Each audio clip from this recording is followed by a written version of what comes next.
dan bertumbuh akan melahirkan generasi emas untuk menyongsong masa depan. Tim Asik terdiri dari Fatimah Az-Zahra sebagai founder, Luis Novi sebagai Integrative Media Specialist, Ayu Megawati sebagai Program Manager, Naiza Maulidia sebagai Program Developer, Titah Ana Suha sebagai Community Developer, dan Arifah Ratna Dewi sebagai Media Strategis. Berawal dari empati sosial, kami bergerak mengubah masalah menjadi solusi bagi para ibu.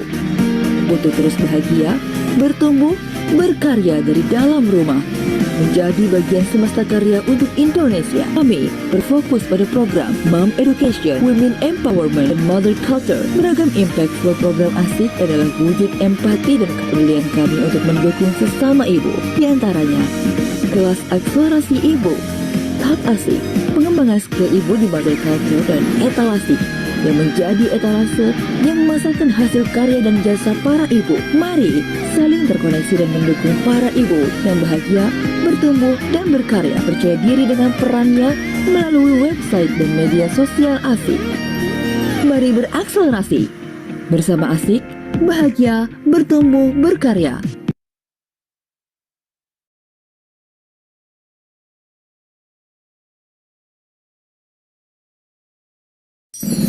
Asik, akselerasi.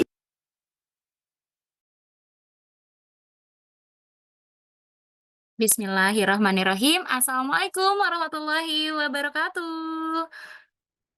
Waalaikumsalam warahmatullahi wabarakatuh. Alhamdulillah sudah banyak yang hadir ya pada hari ini, Masya Allah. Dan gimana teman-teman, apa kabar?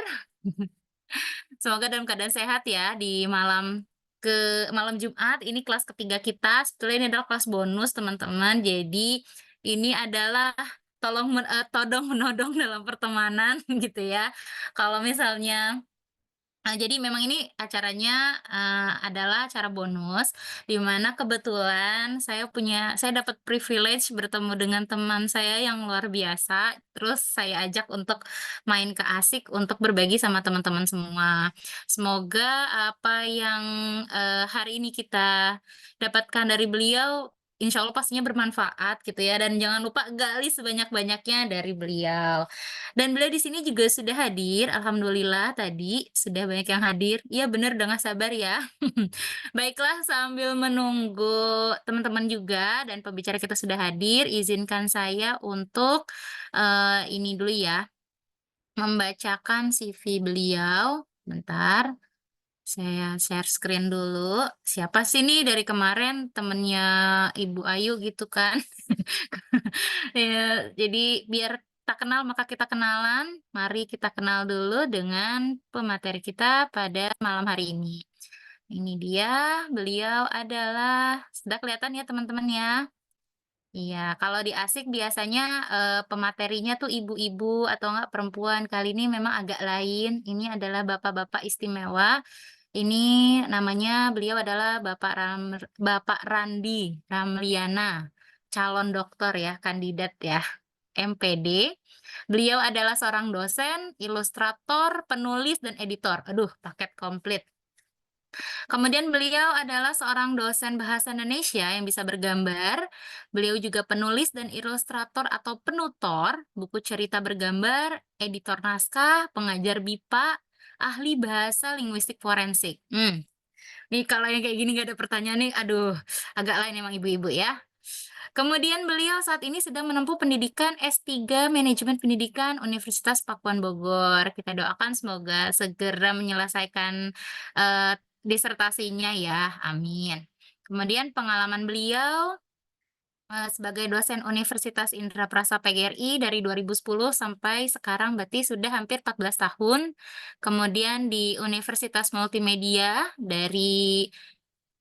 Nusantara dari 2014 sampai sekarang, dosen di Universitas Bhayangkara Jakarta tahun 2022, guru bahasa Indonesia di Damascus College Ballarat Australia tahun 2019, kemudian ilustrator buku anak, ahli bahasa forensik, penulis autobiografi, dan instruktur komik Tomato Art School 2010.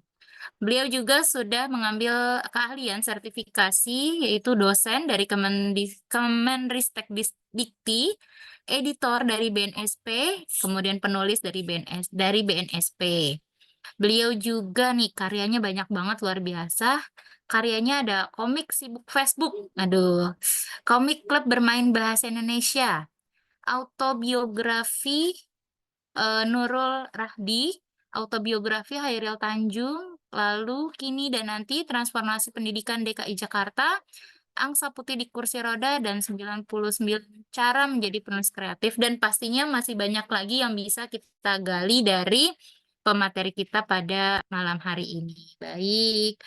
Dan beliau sudah sangat semangat sekali hari ini. Begitu dikontak, Pak, tolongin dong, Pak.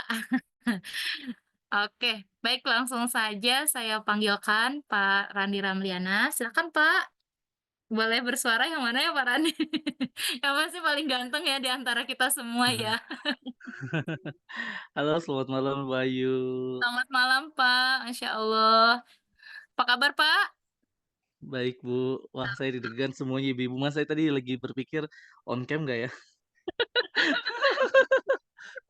Wah, Iya benar. kalau Jadi Pak Randi ini disclaimer anak dua ya. Anak dua loh Pak. iya, iya anak dua Ini sama kayak Bu bapak. Ayu ya. Iya, ini anak-anak bapak-bapak anak dua. Kalau saya ibu-ibu anak dua. Oke, Pak Randi, Iya, terima kasih banyak dan saya ucapkan juga selamat datang di komunitas Ibu Asik. Mungkin tadi Pak Randi sudah dengar banyak ya tentang Asik gitu ya, dan ini tahun ketiga kita di Asik. Saya sih di Asik karena setelah resign ternyata kantor saya di sini Pak Randi. Gitu ya. Jadi saya minta tolong sama Pak Randi untuk ikutan dong Pak, tolong berbagi sama teman-teman di Asik gitu. Baik Pak Randi, ini teman-teman udah nggak sabar, jadi Zoom ini saya persilakan untuk Pak Randi. Silakan Pak. baik. Terima kasih Bu Ayu. Bu Ayu mau izin presentasinya berapa lama ya? Eh 30 sampai 40 menit cukup Pak? 30 sampai 40 menit ya. Oke, oke, baiklah. Ya, cukup. Iya, baik. Oke, berarti ini izin itu ya, izin saya screen ya. Tapi sebelum itu mungkin tadi sudah dijelaskan oleh Ibu. Jadi saya teman Ibu Ayu di Unindra ya Bu Ayu ya, gitu kan. Itu kemudian baru-baru ini kita ketemu di CB ya, di CB ya, Sistem Informasi eh, Bu- Sistem Informasi Buku Indonesia ya dari Kemendikbud ya di situ. Ternyata memang tidak jauh-jauh ya Bu Ayu meskipun sudah resign sebagai dosen, tapi memang kami berdua berkutat di bidang literasi. Yang ujung-ujungnya ketemu lagi ya Bu Ayu. Nah, oh cuma bedanya saya lebih awal di CB lalu Bu Ayu masuk gitu. Karena sekarang semoga teman-teman ya Ibu Asik di sini di komunitas ini juga bisa ikut dan juga tidak hanya terlibat dalam artian kegiatan ini bisa jadi bisa ke CB juga nantinya buat buku cerita anak ya kan. Kemudian ikutan apa ya namanya?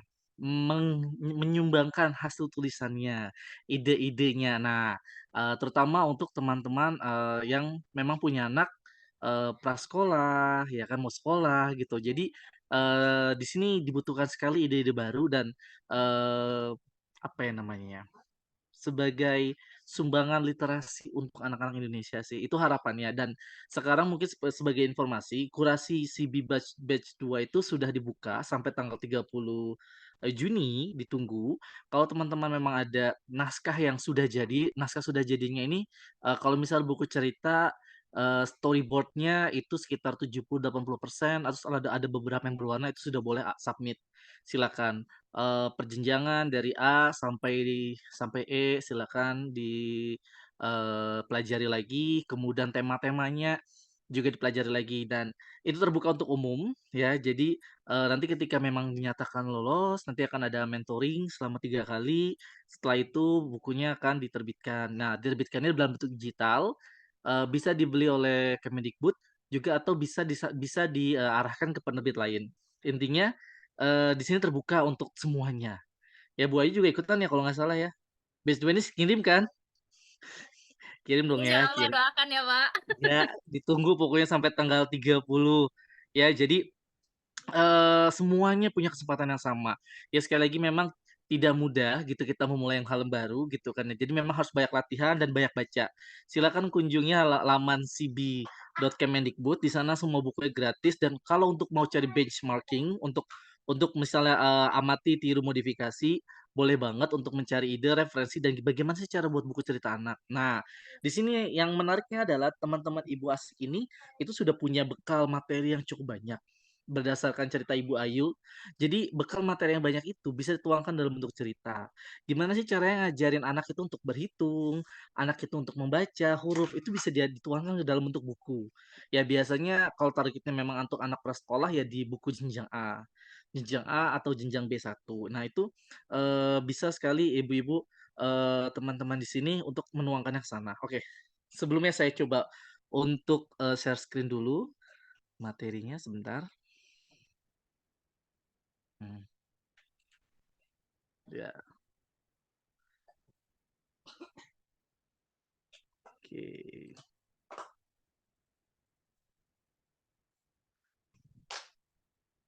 Apakah sudah terlihat atau belum? Belum ya kayaknya. Belum, Pak. Masih loading, Pak. Iya, Ya. Oke. sudah? Belum, Pak. Di Belum saya ya? belum. Mm-mm. Oh ya, Pak Randi, ini Ya. disclaimer juga. Jadi ini hari ke-10, apa ya, hari ke-10 kita belajar Mm-mm. di Mentas ini, Pak. Dan luar biasa banget, Pak. Teman-teman itu sudah mulai mengirimkan atau setor-setor ininya, Pak, praktik baiknya membacakan nyaring pada anak. Nah, ini kayaknya pas banget nih Oh, dengan materinya Bapak nih, pemerolehan bahasa. oke, oke, oke, baik Bu. Oke, lanjut, Ya, Pak. sebentar. Apakah sudah terlihat? Tadi sudah, Pak. Sekarang sudah? Sekarang belum, mati lagi. Maaf, maaf, maaf. Nah, sudah. Sudah ya? Ya. Oke. Ya, jadi materi yang rencana saya bawakan adalah pemerolehan bahasa pada anak, kemudian dikaitkan dengan buku perjenjangan. Jadi buku apa sih yang maksudnya kenapa ada perjenjangan? Itu dari mana indikasinya, indikatornya? Kemudian bagaimana bahasa proses berbahasa seorang manusia di dalam otaknya itu seperti apa? Jadi ini adalah hal yang sepertinya memang kita harus kuasai gitu ya. Maksudnya sebagai orang tua jadi tahu. Nah, pertama saya akan bahas ke ini sedikit. Nah, iya, apakah sudah ada yang pernah dengar istilah Wernicke area dan Broca area? Apakah ini pertama kali mendengar istilah itu? Saya pertama, Pak. Pertama kali ya. Oke, jadi otak manusia itu ada sebelah kanan dan sebelah kiri. Ya, sebelah kanan itu berkaitan dengan seni, berkaitan dengan warna, musik, gambar, dan lebih ke hal-hal yang menyenangkan. Itu otak sebelah kanan. Otak sebelah kiri itu berfokus pada angka, kemudian ke sistematika, ya, hitung-hitungan, kemudian kerapihan, kemudian keteraturan, dan salah satunya adalah bahasa. Nah, pertama, otak manusia itu sangat apa ya? Sangat penuh keajaiban. Jadi kalau saya bilang Tuhan menciptakan kita dengan segala kelengkapan ini gitu ya, dengan segala dengan otak yang luar biasa ini itu kita tinggal memaksimalkannya. Nah, sebelum masuk ke dalam bahasa gitu ya. Jadi pusat bahasa manusia itu ada di sebelah kiri. Otak sebelah kanan menggerakkan tubuh sebelah kiri. Jadi otak sebelah kiri itu begitupun sebaliknya, menggerakkan tubuh sebelah kanan. Mungkin teman-teman di sini punya saudara, keluarga, atau mungkin tetangga yang pernah terkena stroke. Kita pelajari ya itu. Ini kita studi kasus. Jadi, kalau misalnya punya keluarga atau tetangga gitu kan, atau keluarga yang terkena stroke, mereka lumpuh bagian sebelah kiri, berarti yang diserang otak sebelah mana? Otak sebelah mana yang diserang? Kanan. Kanan. Betul sekali. Dan biasanya kalau lumpuh stroke-nya sebelah kiri dan otak kanan yang kena, kemampuan berbahasanya tidak akan terganggu. Benar nggak? Pernah nggak sih? Nah, ini saya tanya ya. Ya, benar nggak sih gitu ya? Eh, ya benar kanan ya, betul. Jadi otak sebelah kalau tubuh sebelah kirinya kena stroke, otak kanannya itu yang kena. Dan itu mereka masih bisa berkomunikasi karena pusat bahasanya tidak kena. Tapi kalau yang terkena otak sebelah kiri, berarti yang lumpuh adalah bagian tubuh sebelah kanan. Nah, teman-teman yang mungkin punya keluarga atau kenalan yang stroke sebelah kanan, itu kemungkinan besar dia akan terganggu Eee, komunikasinya, berbahasanya. Mungkin mungkin akan ada, gangguan dari pengucapannya, kemudian penerimaan penerimaan maksud tujuan dari makna yang disampaikan, itu akan terganggu sekali kalau sebelah kanan. Nah, ini yang membuat orang kalau udah kena stroke biasanya, meskipun sembuh untuk yang sebelah kanan ya, komunikasinya akan terganggu.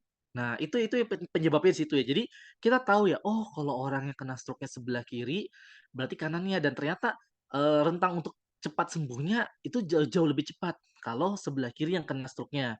Karena memang tidak bukan bagian yang, bukan maksudnya fatal itu kayak bahasa, kemudian angka-angka gitu ya, itu kan fatal ya, berpikir logika tuh sebelah kiri. Tapi kalau sudah kena sebelah kiri dan yang kanan yang lumpuh, itu cukup fatal dan, proses penyembuhannya agak sedikit lama gitu ya. Karena memang, berpikir logikanya, bahasanya, angkanya itu terserang semuanya dan itu yang menyebabkan, agak lebih lama sembuhnya. Nah, sayangnya gitu ya, ini semua kembali lagi ke jenis kelamin ya. Otak perempuan dan laki-laki itu berbeda.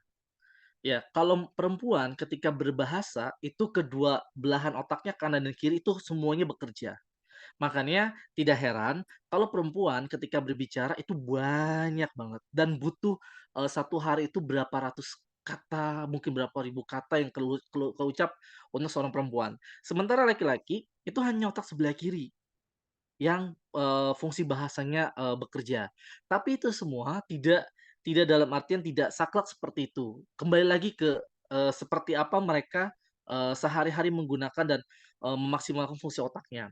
Kalau misalnya, kayak saya berpikir saya kedua belah otaknya gitu ya, karena saya cukup bawel juga dan, karena saya juga banyak ngomong juga gitu kan ya, jadi narasumber juga. Jadi kayak, mungkin kedua belah otak saya sudah bergerak gitu, apalagi saya juga ilustrator gitu. Jadi kanannya ada, bahasanya ada, jadi kanan kiri itu sudah dimaksimalkan, semoga gitu, saya juga nggak tahu ya. Tapi yang jelas, itu yang sering terjadi. Nah, tapi kalau yang bapak-bapak gitu ya, terkena stroke sebelah kiri, itu kalau dia sudah kena itu agak lebih lama, fungsi fungsi otaknya seperti itu. Bahkan yang paling menarik adalah beberapa kasus, rekan saya yang terkena stroke sebelah kiri, sebelah kanannya lumpuh, itu ternyata fungsi bahasanya yang kena, sehingga bahasa Indonesianya tidak bisa, atau dia lupa bahasa Indonesianya. Dia hanya ingat bahasa pertama atau bahasa ibunya, yaitu bahasa Jawa waktu itu. Jadi, ternyata stroke itu bisa sampai separah itu ya kalau sudah kena otak sebelah kiri. Makanya ketika sudah kena otak sebelah kiri, kalau misalnya dia agak kesulitan berbicara, kemungkinan besar, fungsi bahasanya kena. Dan kayak teman saya itu, dia sudah tidak bisa bahasa Indonesia, dia lupa bahasa Indonesia, dia hanya bisa berkomunikasi menggunakan bahasa ibu mereka, ya ibunya gitu ya, itu bahasa Jawa. Dan ketika bahasa Jawa, itu lancar, dia ngerti, tapi bahasa Indonesia dia benar-benar hilang semuanya. Itu terjadi. Nah, itu membuktikan kalau memang kalau pusat bahasa manusia itu ada di otak sebelah kiri, bersama dengan logika, hitung-hitungan, dan, semuanya gitu yang berkaitan dengan, hal-hal yang, sesuai dengan rules-nya gitu ya. Nah, jadi ini dia, apa nama daerahnya? Wernicke Wernicke area dan Broca area. Ya, Wernicke ini bertanggung jawab untuk kemampuan memahami. Ya, Broca area itu bertanggung jawab untuk, kemampuan mengucapkan kata-kata, merangkai kata, Broca. Yang di depan sini, Connect area sebelah kiri. Nah, makanya, teman-teman di sini, teman-teman, ibu-ibu asik, hati-hati kalau anak-anak jatuh dan otak sebelah kirinya terbentur. Nah, jangan dianggap sepele. Kenapa? Karena dalam beberapa kasus, disleksia, kemudian ada keterlambatan dalam memahami kalimat, kata, itu bisa jadi karena pernah terjadi benturan di otak sebelah kiri, di kepala sebelah kiri. Itu itu bisa memengaruhi kemampuan berkomunikasi anak. Tanpa disadari, karena saya pernah bertemu beberapa mahasiswa yang tidak bisa memahami makna dari sebuah kalimat. Bener-bener dia bener-bener seperti tidak tahu apa yang diajarkan gitu. Kemudian saya tanya, "Pernah jatuh nggak?" Dia bilang dia pernah jatuh. Mungkin mungkin waktu di sekolah kali ya, kayaknya dia bilang entah SD atau SMP. Itu dia pernah terbentur palanya sebelah kiri dan itu saya berpikir kayak, "Oh mungkin ada sedikit gangguan di sana." Makanya penting banget untuk orang tua aware dengan kondisi anak gitu ya, apalagi di sekolah gitu ya. Jadi kayak kita harus tahu ini anak baik-baik saja atau adakah hal yang tidak diketahui? Karena di sekolah mungkin saja gitu kan, kayak adik saya ternyata waktu SMP ya, dia suka naik-naik yang mobil-mobil bak kebuka belakang gitu kan, ternyata jatuh dia, dan itu dia sempat pingsan. Saya nggak tahu sebelah mana yang kebentur kepalanya. Yang jelas itu sedikit berbahaya dan berisiko gitu ya, terutama ya itu tadi, berpikir secara logikanya dan mungkin bahasanya. Nah, ini yang harus diperhatikan oleh teman-teman. Jadi di sinilah dia pusat bahasa manusia, termasuk anak, ya. Jadi, apa yang diucapkan oleh kita sebagai orang tua, anak akan dengar melalui telinga, lalu telinga telinga masuk ke dalam warnik untuk memahami makna dari apa yang kita ucapkan. Kemudian ketika anak ingin memberikan respon, akan dikirim ke brokarya. Nah, brokarya ini akan masuk ke motor korteks di mana akan mengatur alat komunikasi.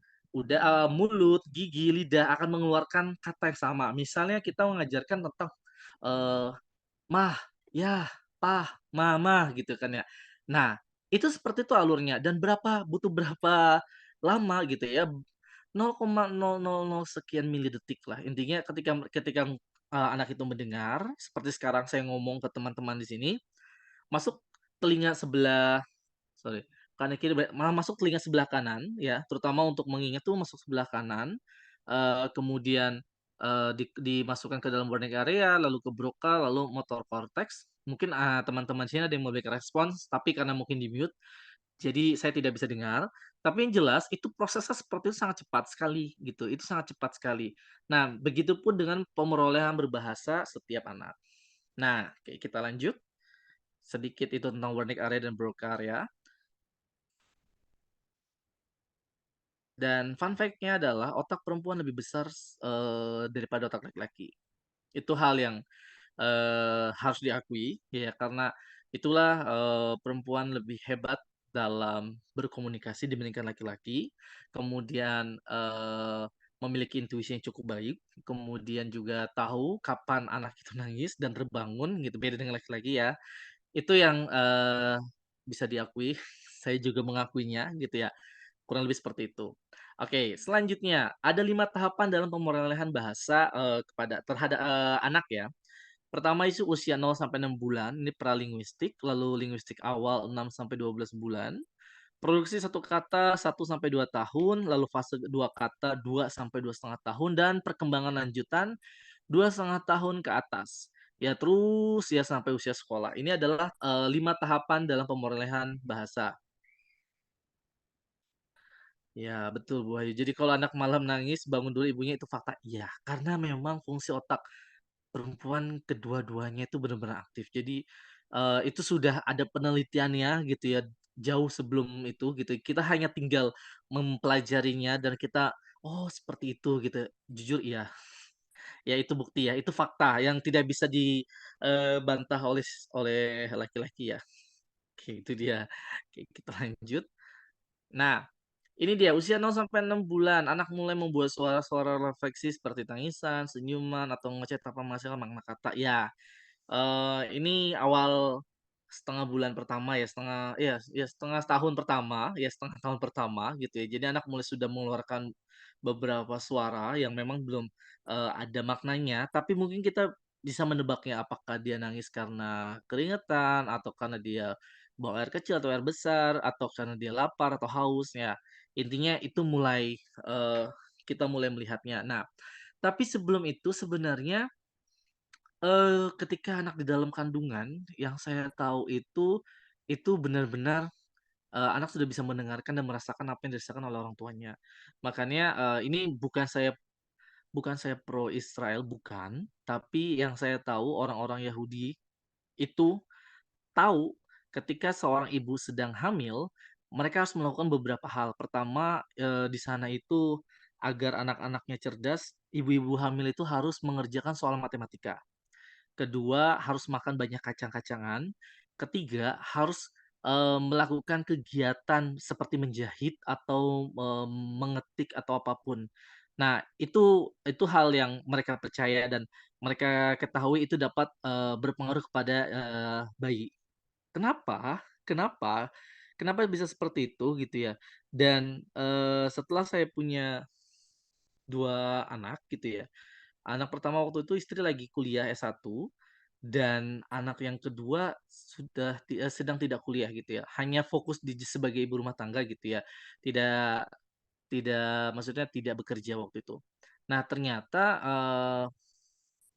secara secara perkembangan, akademisnya anak, saya lihat memang anak pertama jauh lebih, cepat belajarnya dibandingkan anak kedua.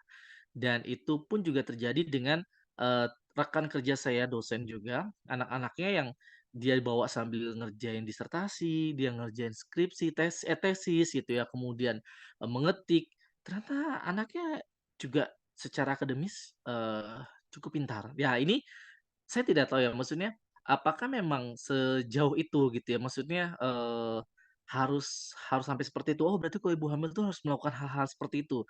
Itu, yang saya pernah dengar kenapa, anak-anak di sana, di Yahudi itu, cukup pintar gitu ya.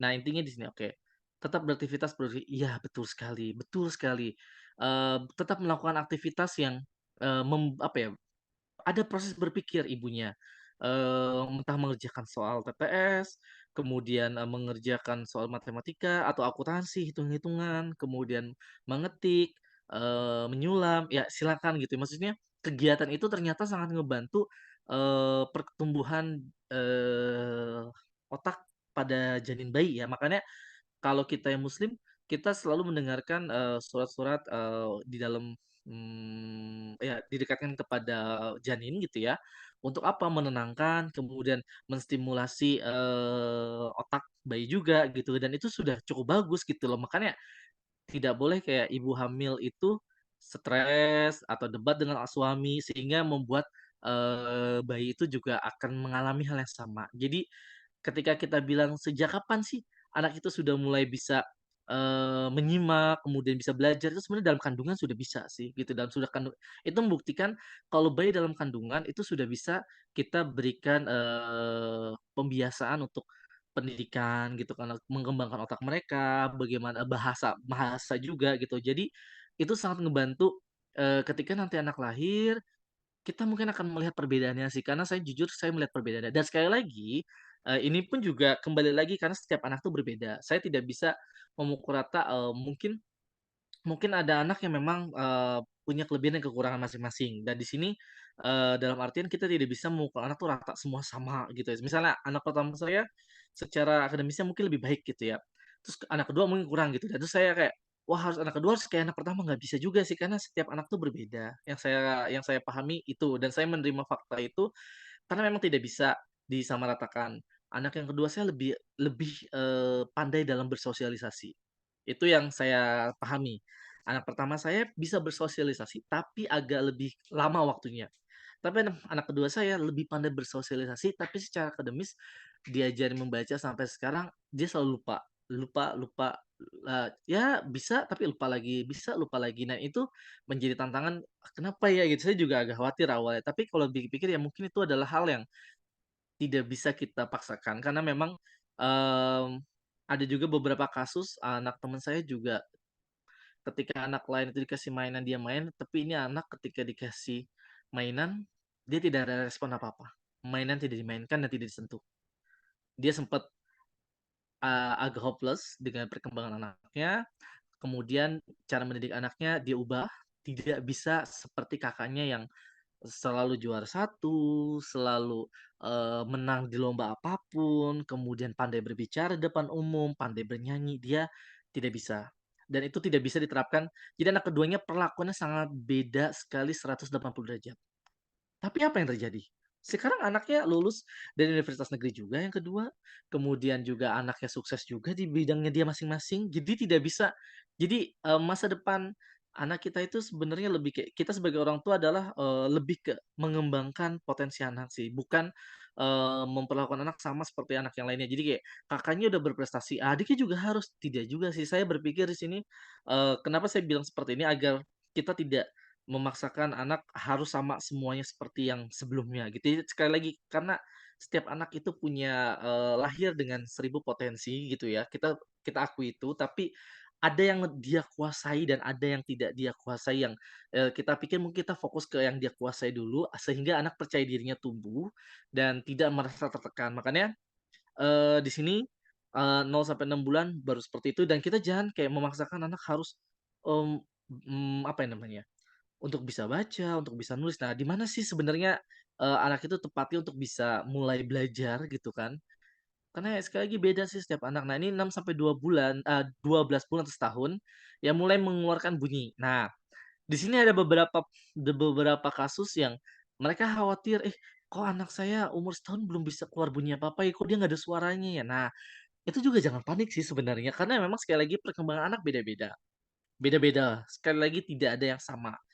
Yang saya tangkap, banyak sekali orang tua itu sering mendengarkan, orang lain berkomentar mengenai perkembangan anak kita gitu ya.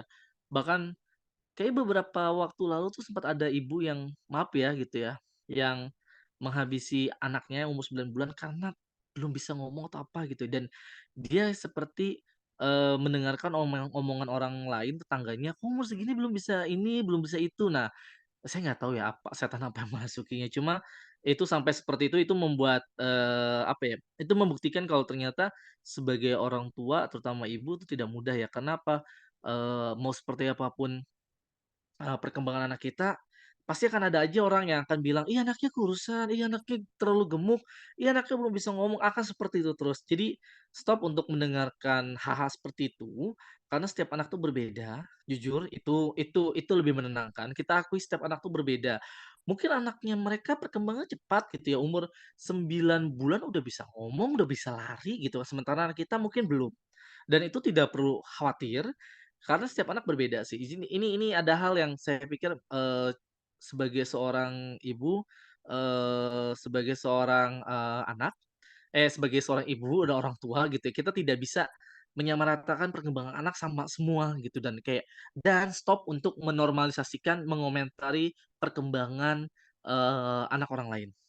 Karena sekali lagi kita tidak bisa bilang, "Wah anak saya umur 9 udah bisa ngomong." Nggak usah. Karena ponakan saya sampai umur 4 tahun juga ada yang belum bisa ngomong gitu loh, umur 3 tahun juga belum bisa ngomong, itu juga ada gitu dan setelah dibawa berobat, oh baru ketahuan ternyata speech delay. Nah kayak gitu-gitu tuh hal yang biasa, dalam artian jangan sampai kita terpengaruh sama omongan orang lain, terus kita stres, lalu kita melakukan upaya yang tanpa kita sadari menyakiti anak kita. Contohnya yang menyakitnya seperti ini, kayak, anak saya kurus banget yang kedua. Sempat berpikir anak saya ini kayaknya banyak kalau dibawa ke puskesmas ada yang bilang stunting dan sejenisnya. Untung nggak jadi pantuk ya gitu ya. Kenapa agak deg-degan ya, kan kalau pantuk itu saya nggak tahu ya sejauh apa gitu ya, kayak dia stres juga gitu kan kalau dia ada apa, ke sana ke sini gitu. Ternyata setelah dilihat-lihat pertumbuhan anak saya masih di garis hijau, dalam artian masih normal gitu, cuma memang badan kecil aja. Jadi itu hal yang saya berpikir jangan sampai kekhawatiran kita itu malah menyakiti anak secara psikologis sih, kayak kita benar-benar mengharapkan, wah seperti ini. Mungkin sebaiknya ya kalau memang kita khawatir, bawa ke dokter, periksa keseluruhan apakah ada masalah atau tidak. Kalaupun ada masalah, ya jangan panik, ya kita coba cari solusinya seperti apa. Karena kayak ponakan saya akhirnya baru ketahuan, kenapa 4 tahun dia, belum bisa berbicara, ternyata, lubang telinga pendengarannya itu tertutup kanan kiri itu, ya tertutup selama ini. Jadi dia tidak bisa merespon waktu itu. Jadi akhirnya, dilakukan terapi di telinganya agar agar bisa mendengar, kemudian ada kayak dibolongin gitu ya biar lubangnya kebuka gitu loh. Jadi akhirnya alhamdulillah sekarang udah bisa ngomong, udah pinter, kemudian bawel, ya. Jadi memang, tidak perlu kayak ngebandingin, "Oh, anak saya kok masih seumur ini belum bisa ngomong." Yuk kalau misalnya memang khawatir mending bawa ke rumah sakit, periksa keseluruhannya, jangan terlalu ambil pusing omongan orang lain karena sekali lagi perkembangan setiap anak tuh berbeda, gitu. Jadi intinya, stop untuk memikirkan omongan orang lain. Intinya setiap anak tuh beda lah gitu. Jadi jangan jangan pernah berpikir, ini teori ini gitu ya, teori ini tuh sebenarnya kayak saklek semua harus kayak gini, enggak harus kok. Ya itu yang ingin saya sampaikan. Ya memang sudah mulai ada bunyi-bunyi dasar, intonasi, eksperimen gitu ya. Itu kita baru ngebahas soal, tadi perkembangan anak ya. Ini anak juga ada yang dari berdasarkan golongan darah juga ada aja gitu ya. Ada yang anaknya golongan darahnya AB nggak di sini? Ada nggak ya anaknya golongan darahnya AB? Saya punya satu ponakan saya, oh ada ya? Ya, Ibu Sarah ya. Anak saya, AB itu agak menarik ya. Iya enggak? Kalau iya berarti sama ya. Ponakan saya AB itu agak unik ya. AB itu emang agak unik. Itu kita dari golongan darah ya. AB itu unik banget karena, ya unik lah intinya, mungkin yang punya anak AB paham kali ya perasaan itu ya, dan itu keunikan itu akan terus dibawa sampai dia dewasa sih gitu. Karena memang se-ekstrim itu uniknya gitu loh. Jadi, menarik sih, lucu sih sebenarnya gitu. Cuma memang unik aja. Unik aja. Mungkin Ibu Sarah juga paham ya anak AB ya. Saya A, suami B, jadinya B ya. Adik saya sama adik ipar saya, istrinya B, adik saya A. Ketika lahir anaknya jadi AB, satu tuh, satu AB tuh. Unik lah intinya, unik banget. Ya dinikmatin. Itu kita baru ngebahas soal, tadi ya, habis itu, lahir gitu kan. Jadi AB ini agak menarik tuh, golongan darah AB ini agak menarik gitu ya. Agak anti mainstream, pola pikirnya tuh agak anti mainstream. Nah ini kita kalau sudah tahu anak kita dari golongan darah aja kita udah ngeliat nih, AB ini emang agak anti mainstream. Jadi kita nggak perlu khawatir kayak, "Ih, kok ini anak beda sih dari yang lain?" Ya emang beda gitu ya, nggak apa-apa gitu. Karena setiap anak tuh nggak ada yang sama gitu loh. Mereka punya, karakteristiknya masing-masing. Terutama untuk AB ini, kenapa saya bilang, agak unik dan anti mainstream, karena memang pola pikirnya dia agak berbeda daripada, anak-anak golongan darah yang A, B, atau O gitu ya. AB ini agak unik gitu. Jadi kita salah dikit, kayak benda dia, digeser berapa derajat sedikit, berapa ya dia tahu tuh kalau kita ngegeser misal tempat makan nih, atau sendoknya kita geser dikit aja, dia tuh ngerti, kalau itu kegeser dan dia nggak mau kalau itu kegeser, harus dibalikin lagi ke posisi semula itu sampai segitunya dan juga cara makannya agak unik juga sih. Agak unik lah intinya AB itu unik lah. Saya bilang itu unik karena, bagi saya menarik gitu ya melihat perkembangan anak gitu ya dan, ya ponakan saya yang AB ini memang juga sampai umur sekarang mau 3 tahun juga belum jelas ngomongnya dan itu tidak masalah karena kakaknya juga mengalami hal yang sama. Cuma untuk adiknya ini kayaknya dia bukan, tidak ada gangguan di pendengaran tapi mungkin memang speech delay aja sih gitu. Jadi, nanti tinggal mungkin akan dibawa ke tumbuh kembang gitu. Jadi tidak perlu khawatir, orang tua juga sudah mulai tenang dalam artian, sudah tahu bagaimana menghandle anak keduanya gitu ya, karena sudah terbiasa dengan yang pertama seperti apa gitu ya. Setuju, cenderung perfeksionis jadi Pak. Setelah terapi bicara sekarang oh ya nanti ya ketika selesai dan terapi wicara pasti akan cerewet banget dan pintar banget sih. Kalau seumur saya pintar banget sih. Iya, itu dia ya. Nah, selanjutnya mulailah nih usia 2 tahun sampai 2,5 tahun dan seterusnya, mulai banyak, perkembangan kosakata. Ini secara teori ya teman-teman di sini. Jadi, kembali lagi tadi kan saya bilang ini secara teori umumnya seperti ini, tapi kembali lagi ternyata semua anak tuh berbeda, tidak bisa, kita pukul rata ini akan seperti ini. Jadi, kembali lagi ke bagaimana lingkungan dia dibesarkan, bagaimana lingkungan keluarganya, kemudian masyarakatnya, dan di sekolah atau di PAUD-nya juga seperti apa namanya, stimulusnya. Karena ya emang kalau misalnya yang di rumah ternyata orang rumah ternyata jarang ngajak ngobrol, kemudian hanya dikasih handphone, ya itu juga akan memengaruhi gitu kan. Kemudian ada yang sering diajak ngobrol gitu kan ya, tapi ternyata anaknya juga belum ada respon apa-apa, ya itu berarti mungkin dari faktor internal, kayak tadi saya bilang. Ya memang mungkin ada anak yang, ada masalah mungkin di pendengarannya atau memang dia, sedikit, berbeda gitu dari yang lainnya. Nah itu tidak masalah sih, intinya ini secara normal seperti itu. Nah, Lanjut ya. Nah, ini dia kelanjutannya kosakata sudah mulai ada banyak kosakata, mereka sudah mulai merangkum beberapa kosakata lalu sudah mulai menyerap banyak kata-kata baru dan bahkan menariknya mungkin akan ada pertanyaan, "Apa itu? Apa itu maksudnya? Apa itu?" Nah, itu sampai usia 5 4 dan seterusnya dia akan mulai banyak pertanyaan. Apa itu misalnya, apa itu ciri khas gitu kan ya, apa itu, misalnya kelelahan. Nah, itu akan ada pertanyaan-pertanyaan seperti itu nantinya. Nah, sekali lagi, inilah dia 5 tahap perkembangan pemorelan bahasa anak. Jadi, memang hati-hati sekali apalagi di usia-usia, awal seperti ini untuk kayak mendengarkan ya itu dia tadi, kita harus mulai dengan bahasa ibu. Bahasa ibu itu adalah pemorelan bahasa pertama anak. Ada yang menggunakan bahasa Indonesia, ada yang menggunakan bahasa daerah, ada juga yang menggunakan bahasa Inggris. Ya semuanya kembali lagi ke bagaimana di keluarga itu, mulai untuk komunikasinya. Ya itu harus sudah ditentukan. Kalau misalnya memang mau bahasa Indonesia semua orang gitu ya di rumah gitu kan. Kalau mau bahasa daerah semuanya di rumah gitu ya, silakan.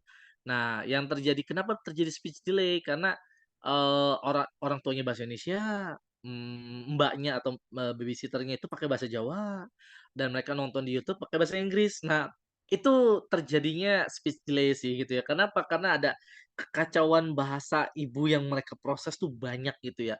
Eee, Mereka dengarnya bahasa Indonesia, ini bahasa daerah, satu lagi bahasa Inggrisnya, udah itu kan, itu sudah akan mulai ya sudah pasti itu akan terjadi, ya speech delay tadi itu. Makanya akan harus diterapi, kemudian harus, pelan-pelan gitu kan ya menentukannya. Tapi biasanya, kalau memang sudah dipastikan kayak misalnya, "Oh udah kita bahasa Inggris aja," ya anak itu kan bahasa Inggris terus. Jadi, ponakan saya yang tadi golongan darah AB itu bahasa Inggrisnya cukup bagus.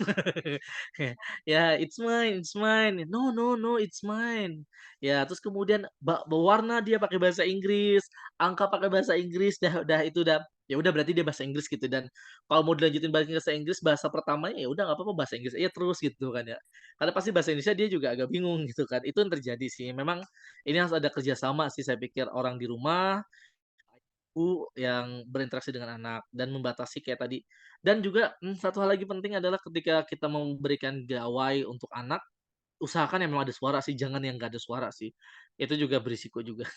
Harus yang ada suara. Nah, suaranya tentukan bahasa Indonesia atau bahasa Inggris. Ya mungkin itu bijaknya seperti itu ya, cuma mungkin saya tahu, sulit sekali gitu ya untuk membatasi hal seperti itu gitu kan ya. Karena terkadang apalagi ketika kita sedang pergi, kita butuh kayak fokus untuk makan, biasanya anak pasti mau nggak mau dikasih ponsel gitu kan. Karena sekarang beda ya dengan dulu gitu. Mungkin dulu karena kita tidak punya, kuota internet, tidak punya banyak ponselnya juga belum ada YouTube-nya dan sejenisnya, mungkin kita ya itu sekali lagi, kita sekarang, ada di, generasi ya digital, ya perkembangan zaman era digital yang membuat, kita mau nggak mau melakukan hal itu.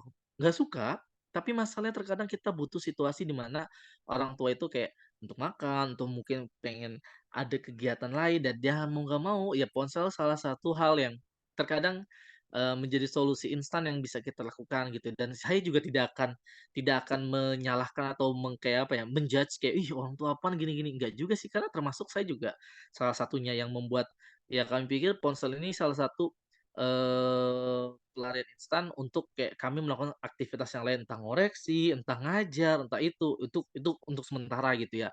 Itu satu hal dan kalau seandainya teman-teman di sini menerapkan, untuk baca banyak buku, kemudian mereka tidak tergantung dengan ponsel, itu jauh lebih baik lagi sih, gitu. Karena sekali lagi saya tidak orang tua yang memberikan ponsel ke anaknya ketika orang tuanya mungkin melakukan aktivitas lain, karena memang sekali lagi setiap orang tua pasti punya kebijakannya masing-masing dan itu semua yang penting adalah komunikasi antara ibu dan ayah sejauh mana, memberikan itu gitu. Jadi jangan jangan kayak wah, ini orang tuanya gimana sih ngasih handphone doang? Enggak juga sih sebenarnya pasti kan, sudut pandang orang lihat kita kayaknya mungkin belum tahu apa yang terjadi gitu ya. Siapa tahu memang, kayak misalnya adik saya gitu ya, anaknya, hiperaktif satu, kemudian yang golongan darah AB satu gitu ya, yang itu dan ketika mereka misalnya memang makan dan mereka ngasih handphone ya saya tahu situasinya cukup lelah gitu meskipun berdua cukup lelah untuk, ngurus kedua anaknya sehingga itu menjadi salah satu hal yang mereka butuh itu untuk mereka bisa,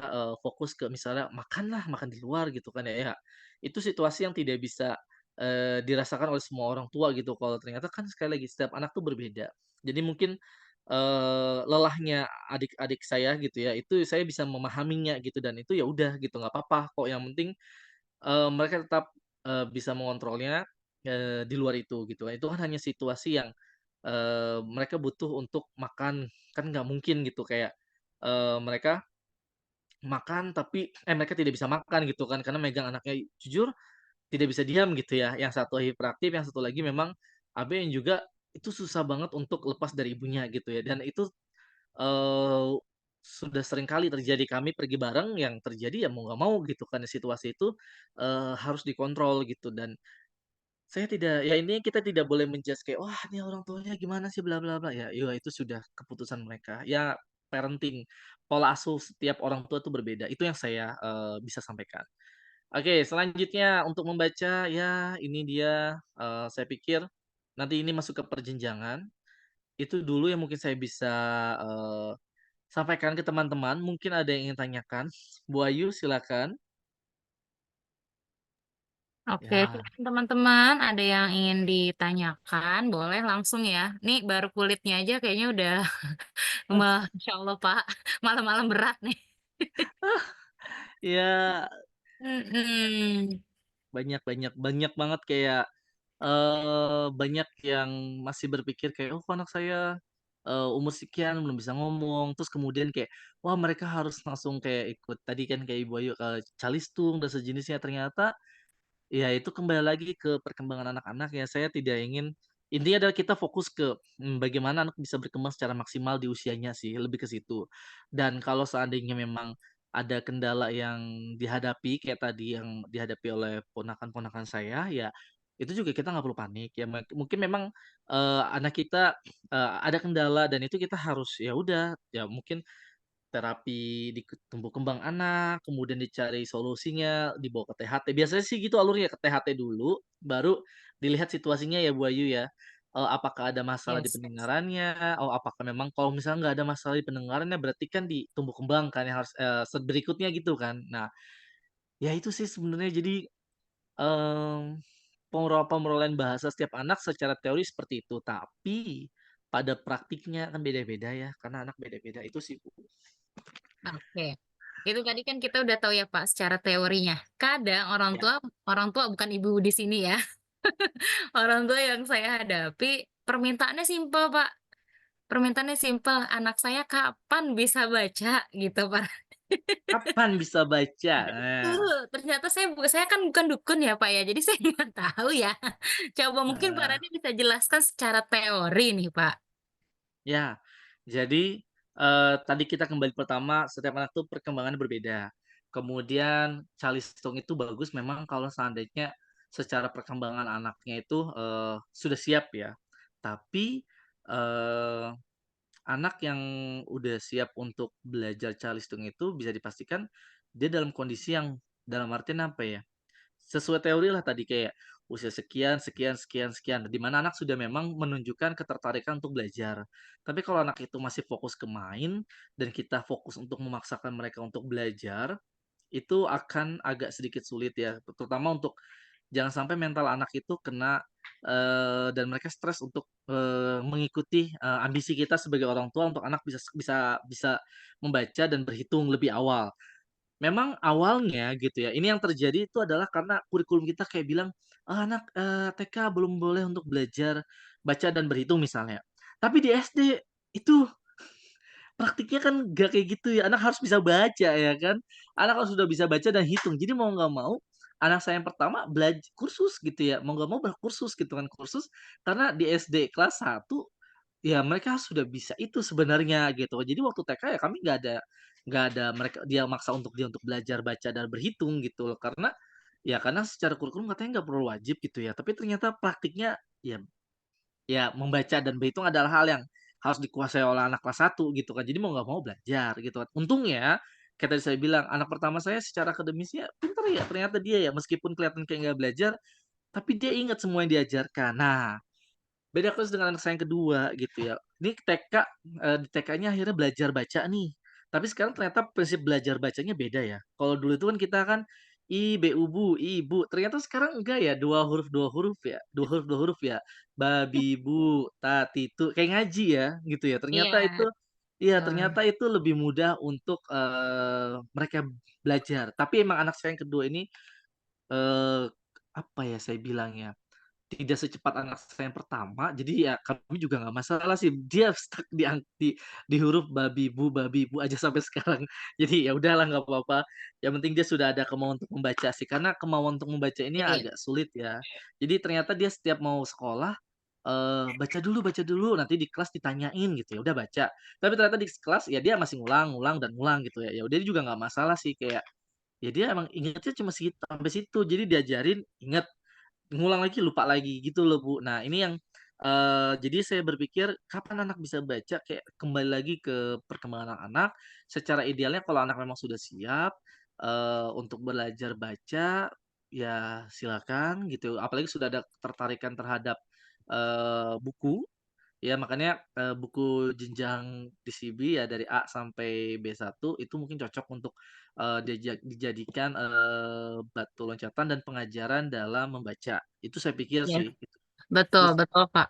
Karena kemarin juga selama apa kita nih hari ke-10 ini ya, itu teman-teman berusaha banget untuk bisa menampilkan video sambil membacakan buku ke anak, Pak, gitu. Jadi read aloud ini sedang di ini ya, sedang digalakan juga, Pak. Makanya ada bersyukur banget ketemu buku perjenjangan CB itu sesuai banget, Pak, dan bisa banget diajak untuk read aloud gitu, Pak. wah. Oh Iya. ya, tadi ini mumpung ada forum di sini gitu ya. Kemarin waktu saya ke Australia yang saya ceritain ke Bu Ayu, Mm-mm. ternyata anak-anak di Australia itu sudah familiar dengan buku cerita anak. Ternyata di Australia, mereka itu orang tua sudah terbiasa read aloud sebelum mereka tidur. Itu sudah jadi budaya mereka. Keren kan? Dan Mm. ketika saya beli buku gitu, buku cerita anak di sana, itu orang tua tahu, oh ini karyanya misalnya nih, wah ini karyanya Pak Randi saya tahu buku-buku karya dia siapa aja. Terus saya mikirin ya, kok tahu? Iya, karena saya sering bacain buku cerita anak sebelum tidur. Itu adalah budaya kami di sini sebelum tidur. Ternyata orang tua di sana sering bacakan buku cerita sebelum tidur dan mereka hafal semua karya-karya dari si penulisnya. Keren kan? Wah, Dan keren banget.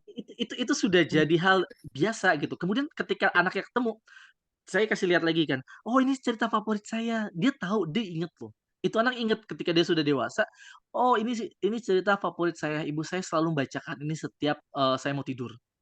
Dia tahu apa yang diajarkan dalam buku itu. Dia mengerti pesan moral apa yang disampaikan di setiap buku-bukunya itu loh. Itu terbawa sampai anak dewasa. Dan menurut orang tua di Australia, membacakan buku cerita anak sebelum tidur itu adalah hal yang wajib. Kenapa? Kita mengajarkan moral, pesan-pesan yang disampaikan di sana kepada anak.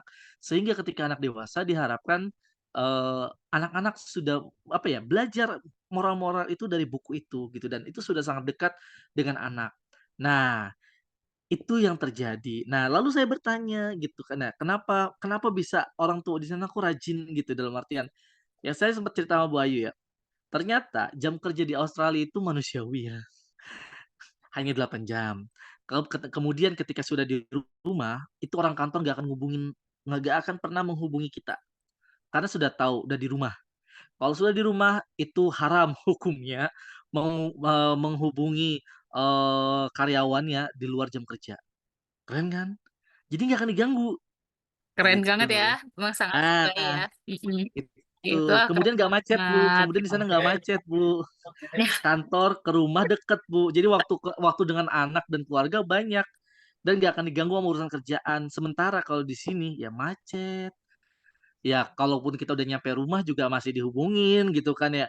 Standby ya gitu ya. Tolong ya kerjakan ini besok sampai ya atau enggak nanti malam tunggu ya. Ya sekarang waktu kita sebagai orang orang tua di Indonesia tuh sebenarnya habis untuk kerjaan sih sebenarnya gitu dan itu agak sulit sekali gitu dan ini yang ya aku sih work life balance-nya keren. Jujur ya keren banget sih. Jadi waktu untuk anaknya banyak banget. Nah, ini yang jadi tantangan kita di Indonesia, gimana caranya untuk di Indo juga bisa minimal nggak macet sih sebenarnya, karena kayak tua di jalan gitu loh kalau macet itu loh. Waktu kita habis 4 jam, 6 jam itu di jalan sih sebenarnya.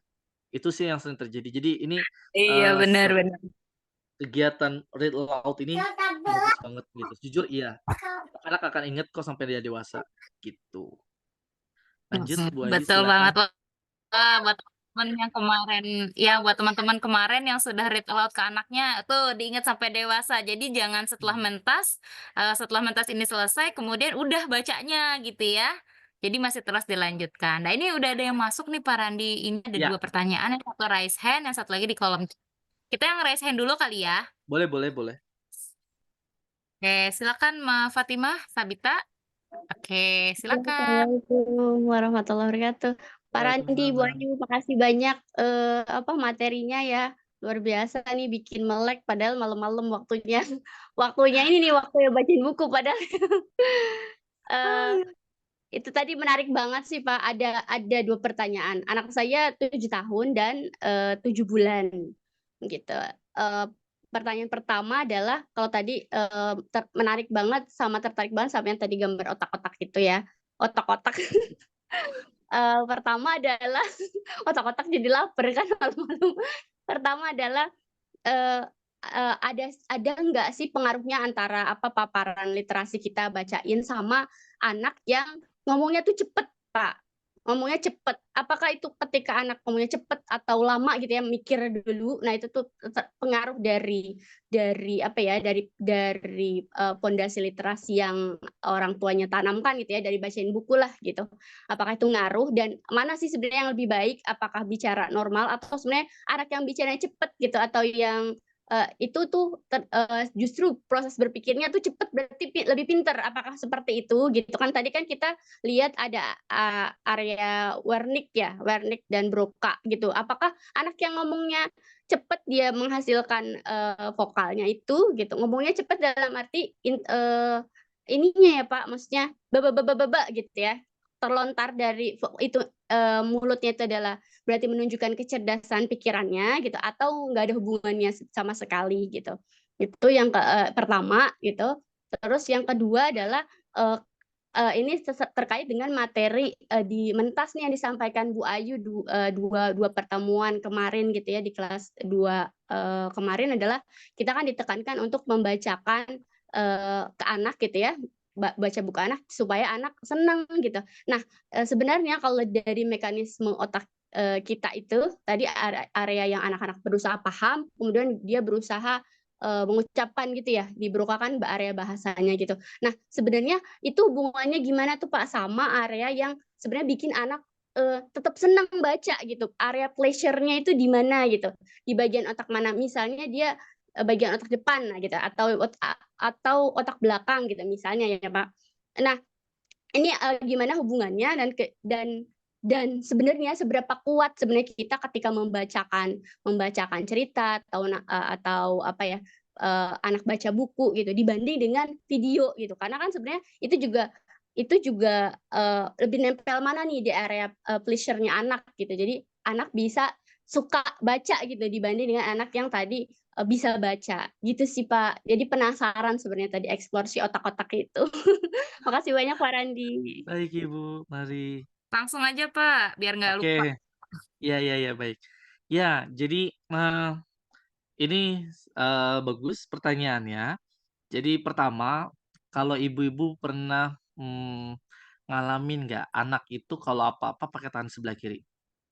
Makan pakai sebelah kiri, ngambil pakai sebelah kiri. Ada yang ngalamin nggak? Atau semua Hmm, ngalamin? iya begitu Pak saya. Ya, tahu kenapa alasannya? Karena anak itu sampai usia 8 tahun yang berkembang pertama adalah otak sebelah kanan. Otak sebelah kanan. Jadi apa tuh? Apa tuh otak sebelah kanan? Tadi sudah jelaskan. Yang berkaitan dengan gambar, kemudian warna, kemudian musik, semua hal-hal seperti itu. Jadi mereka tidak heran selalu menggunakan tangan sebelah kirinya. Karena otak sebelah kanan mengontrol tubuh bagian sebelah kiri. Kebalikannya ya, itu. Dan kita sebagai orang tua selalu kayak bilang, "Tangan kanan yang bagus, tangan kanan," gitu kan ya. Itu tanpa sadar kita meminta anak untuk pindah dari otak sebelah kanan ke otak sebelah kiri. Meskipun akan terus kiri lagi dia akan mintanya gitu loh, karena perkembangan otaknya itu pertama adalah kanan, dan itu berpengaruh ke gaya belajar anak dulu.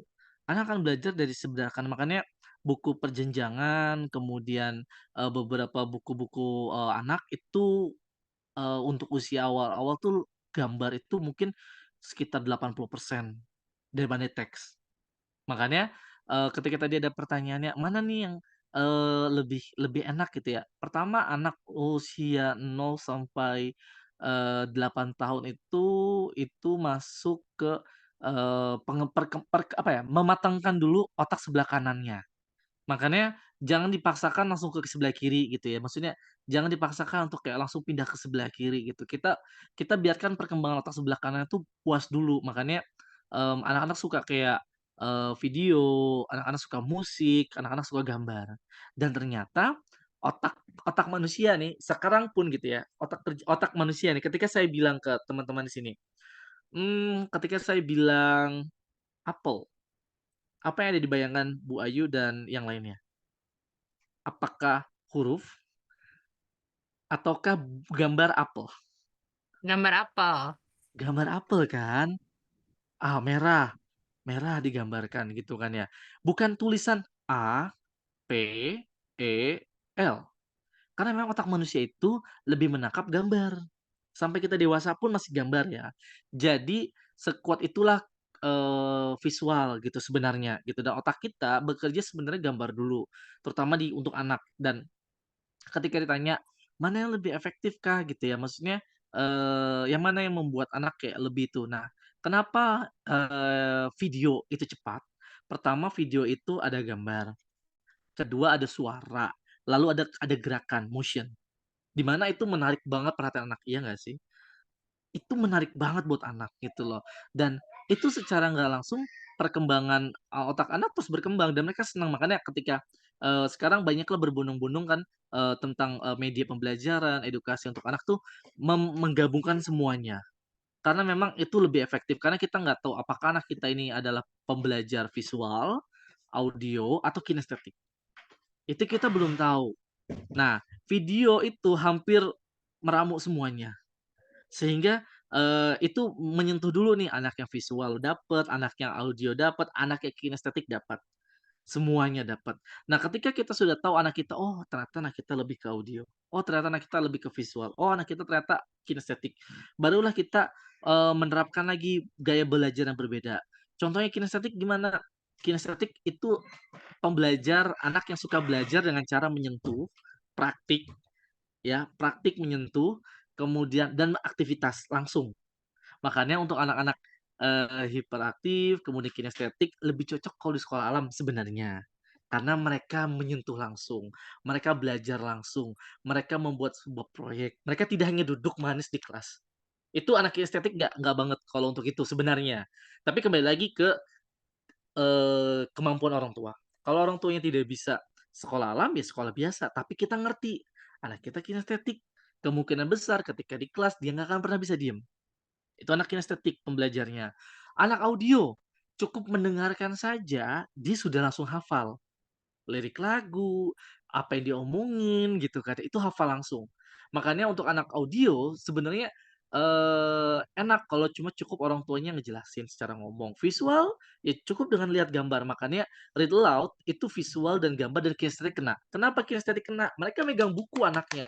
Anaknya megang buku, dengan buku cetak gitu atau buku digital gitu ya, mereka kan bisa bolak-balik, mereka bisa sentuh-sentuh, itu kinestetik. Lalu orang tuh bacain kalau belum ada yang audionya, kan biasanya suka udah ada yang audio ya, tapi kalau belum ada audio, read aloud dengan cara membacakan gitu ya, itu kena ke anak yang audio. Visual, mereka lihat gambar, gitu. Makanya, eee, untuk anak-anak sebenarnya lebih cocok itu semuanya sih sebenarnya, karena kita belum tahu nih anak kita yang mana dulu nih, lebih cenderung visual kah, audio kah, atau kinestetik, atau ketiga-tiganya ternyata maksimal. Wah, itu keren banget. Jadi gampang banget untuk anak belajar. Nah, berdasarkan dari, pengamatan dari saya sendiri ke anak saya gitu ya, anak pertama saya visual audio, anak kedua saya itu kinestetik. Makanya agak susah ya untuk dia belajar duduk, tapi audionya juga bagus, audionya bagus. Secara visual mungkin agak kurang, tapi audio dengan kinestetiknya dia bagus. Jadi ketika ada yang ngomong apa atau lirik lagu apa dia hafal, dia tahu nada. Anak saya yang pertama nggak begitu hafal nada, jadi audionya agak kurang, tapi visualnya dia lebih menonjol. Visualnya dia kalau ngeliat gambar, dia ngeliat itu, dia lebih menonjol di situ, dia tahu mana yang tidak sesuai dan tidak. Tapi kalau masalah nada, lagu, tarian, anak saya yang kedua.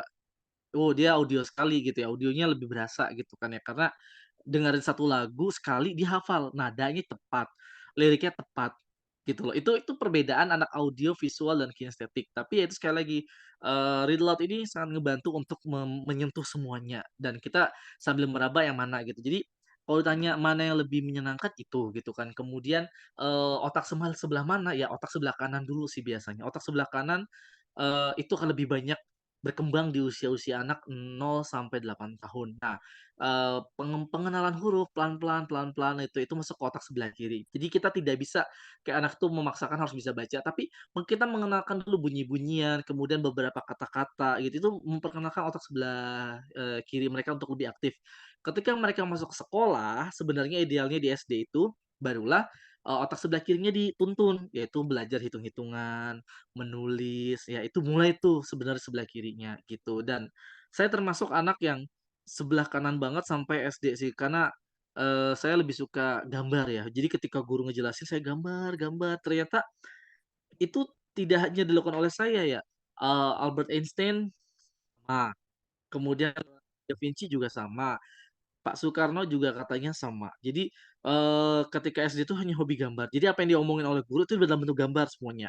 Itu ternyata terjadi dan dulu sayangnya gitu ya, guru saya dulu melaporkan saya ke orang tua saya, sampai akhirnya buku-buku catatan yang saya gambar-gambar itu robek-robek. Karena emang nggak ngerti gitu kan ya. Maksudnya, guru zaman dulu nggak ngerti ternyata anak tuh, kecerdasan itu tidak hanya soal akademis sih sebenarnya. Saya ternyata cerdas di bidang gambar gitu kan yang membuat, saya dulu ngerasa saya bodoh gitu ya, ternyata saya nggak bodoh, saya emang hanya pintarnya di gambar gitu loh. Jadi secara akademis mungkin saya tidak pintar pada waktu SD gitu, karena otak saya berkembang itu kanan gitu loh, kanan itu bener-bener berkembang banget gitu, sehingga semuanya saya gambar, saya visualisasikan dalam bentuk gambar gitu kan. Cuma sayangnya tidak memahami itulah orang tua saya dan guru juga pada saat itu belum ngerti gitu kan. Jadi itu yang membuat saya berpikir anak itu cerdas dengan banyak kayak misalnya, saya lihat anak saya yang kedua mungkin cerdas di bidang, sosialisasi, kemudian di bidang olahraga, dia jauh lebih lebih cerdas di situ gitu. Secara akademis mungkin anak saya yang pertama. Nah ini yang membuat saya berpikir ya nggak masalah gitu, toh, apa namanya, setiap anak punya kecerdasan masing-masing dan akademis itu kayak, bukan hal apa ya, bukan hal yang terlalu saya prioritaskan, dalam artian anak saya mau belajar, sekolah, mereka seneng, mereka happy, mereka bisa memaksimalkan potensi mereka, itu udah cukup sih. Jadi kayak akademis kayak mereka harus peringkat 1 kah, mereka harus ini, kayak enggak sih kalau saya pribadi. Saya pribadi ya, karena saya tahu, anak ini, sedang berkembang dan biarkan saja mereka dengan, kemampuan mereka, mereka mau kemana gitu. Itu yang saya tangkap. Nah, anak yang cepat itu, benar berpengaruh ke daerah Broca dan Wernicke itu sangat cepat banget berarti. Dan sejauh mana anak yang cepat ini memang, banyak ide yang ingin dia sampaikan, itu berpengaruh kok di Broca dan Wernicke-nya, berarti dia sangat cepat mencernanya, apalagi ketika dia ngomong cepat, artinya banyak ide-ide yang ingin dia sampaikan dan saya berpikir itu bagus untuk disalurkan dan apakah anaknya cerdas? Pasti cerdas. Kenapa? Karena untuk merangkai kata dalam waktu yang sangat singkat, itu tidak mudah, apalagi dia ngomong panjang, kali lebar, cepat, dan, itu ada maknanya. Bukan dalam artian dia ngomong panjang kali lebar, cepat, tapi nggak ada makna. Kalau ada maknanya berarti memang dia tahu apa yang ingin dia sampaikan. Saya pikir itu hal yang, bagus, jadi biarkan saja anakku seperti itu gitu dan kemudian tinggal tinggal diarahkan saja ke dia kalau dia memang suka ngomong, kemudian dia mungkin butuh untuk kayak misalnya, terlalu banyak cepat ngomongnya atau pelan-pelan gitu ya, mungkin bisa bisa dilatih dengan cara, gambar kah, atau dialihkan ke yang lain gitu, agar cara ngomongnya tidak terlalu cepat. Tapi saya juga termasuk yang cepat ya, dan cepat ini tidak dalam artian saya pikir, cukup bagus gitu ya. Kenapa? Dia pola pikirnya cepat dan, apa ya namanya, suatu hal yang saya pikir perkembangan anak tuh normal ya dan cukup bagus. Jadi tidak perlu khawatir kayak, "Oh, apakah ini anaknya pintar?" Ya, saya bilang cerdas gitu ya, secara secara bahasanya cukup cerdas, apalagi kalau udah ngomongnya cepat dan, ada sesuatu yang ingin disampaikan. Jadi ide-ide tuh kayak dia numpuk di sini dan biar nggak lupa dia selalu ngomongin gitu. Tapi mungkin kita bisa arahkan ke nulis kah atau gambar kah biar, salurannya tuh bisa bisa banyak dan ide-idenya tuh tidak hanya keluar kayak takutnya kita lupa, ya mungkin mereka gambar gitu kan, kemudian mungkin mereka bisa latihan nulis dan saya pikir itu hal yang harus diarahkan ya, karena jarang banget anak kecil ngomong cepet, kemudian banyak banget, maknanya juga dan, nyambung juga, ya itu harus diarahkan. Itu yang bisa saya sampaikan. Kemudian Bu Ayu ini yang di chat ya? Iya, Pak, ini ada Mbak Sarah. Mbak Sarah ini, domisili di Jepang, Pak.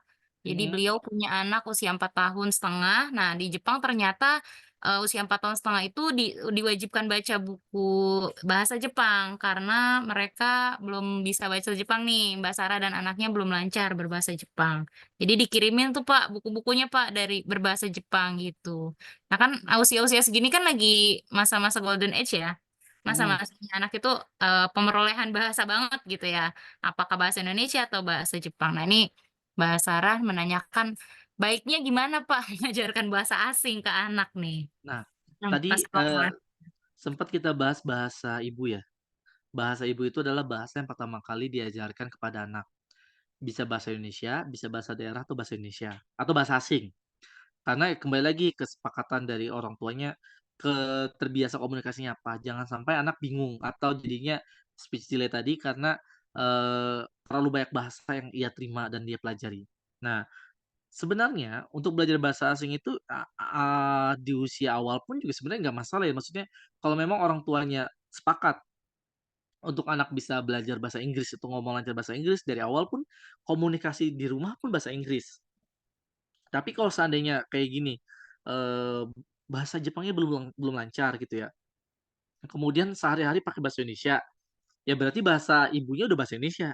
Nah, kalau boleh tahu Mbak Sarah sendiri ngomong sama anak selama ini pakai bahasa apa? Kalau boleh tahu?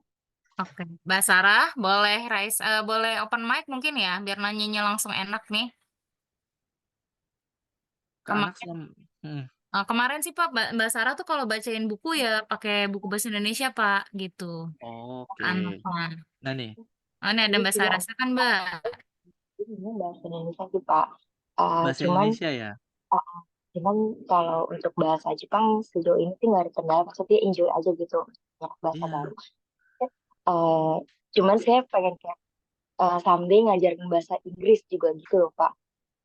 Heeh, jadi kan karena kan sekolah maksudnya kayak saya juga di Jepang nggak tahu berapa lama ya, kalau semisal sekolahnya nanti balik ke Indonesia gitu kan berarti kan ada tuntutan untuk, menguasai bahasa Inggris gitu karena kan bahasa Inggris kan sekarang kayak makin penting gitu ya, Pak. Maksudnya kayak cocoknya usia berapa gitu untuk mengajarkan oke. bahasa baru gitu. Sementara sekarang kan baru menyesuaikan bahasa Jepangnya gitu ya. Mhm, iya iya iya. Tapi berarti Oh, bahasa bahasa pertamanya bahasa Indonesia ya? iya iya betul bahasa Indonesia, Oke, berarti berarti bahasa pertamanya bahasa Indonesia, lalu iya. berikutnya sudah mulai belajar bahasa Jepang dan mau bahasa Inggris. Nah, jadi memang seketika ketika usia golden age ini anak tuh cepet banget belajar, jujur iya. Jujur cepet banget, itu nggak bohong, cepet banget. Mau kasih bahasa apapun mereka akan lahap dengan baik sih, karena, apalagi tadi saya bilang, eee, daya ingatnya cukup bagus gitu ya, dan apalagi digambarkan dengan cara belajarnya, dengan gambar, dengan audio, itu cepat sih sebenarnya, cepet banget gitu kan. Dan silakan kalau misalnya memang mau coba, kayak sekarang belajar bahasa Jepang, pasti cepet banget belajar bahasa Jepangnya.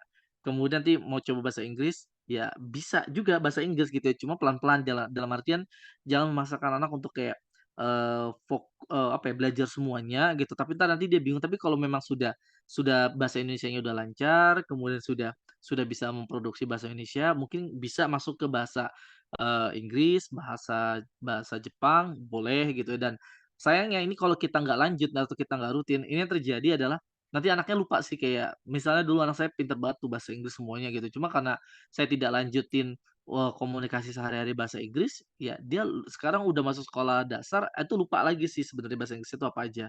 Dulu hafal banget semua kata-kata, hewan tuh apa aja dia tahu, dari mana taunya? Ya itu sekali lagi dari YouTube.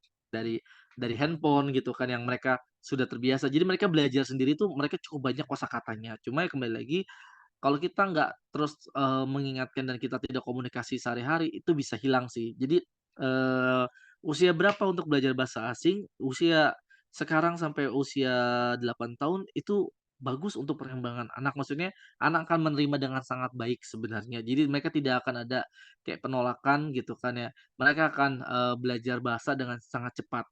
Cuma masalahnya adalah, itu tidak bisa kayak oh mereka udah bisa, ya udah kita biarkan gitu. Tapi kalau misalnya mau terus dilanjutin, pakai bahasa Jepang dan bahasa Inggris, ya terus continue terus, jangan berhenti lagi. Kenapa? Ya nanggung karena sudah mereka kuasai dasar-dasarnya, kosakata yang mereka sudah bisa, ya nggak apa-apa, lanjutin terus. Tapi masalahnya, eee semoga anak tidak bingung gitu ya mau pakai bahasa apa, yang penting adalah bahasa ibunya, bahasa Indonesia udah jelas, kemudian ini bahasa kedua, bahasa ketiga mereka gitu kan, bahasa Jepang dan lalu bahasa Inggris, ya udah itu pelan-pelan, yang terpenting kita jangan maksakan mereka untuk, apa namanya, memaksakan mereka untuk benar-benar langsung lancar, ya pelan-pelan aja, kosakata dulu pelan-pelan, mereka terbiasa dulu, mereka mereka tahu dulu, nanti lama-lama, mereka akan terbiasa dan akan ingat sih gitu. Jadi itu yang bisa saya sampaikan. Jadi sebaiknya usia berapa, ya dari usia, 0 sampai usia 8 tahun tuh golden age dan memang,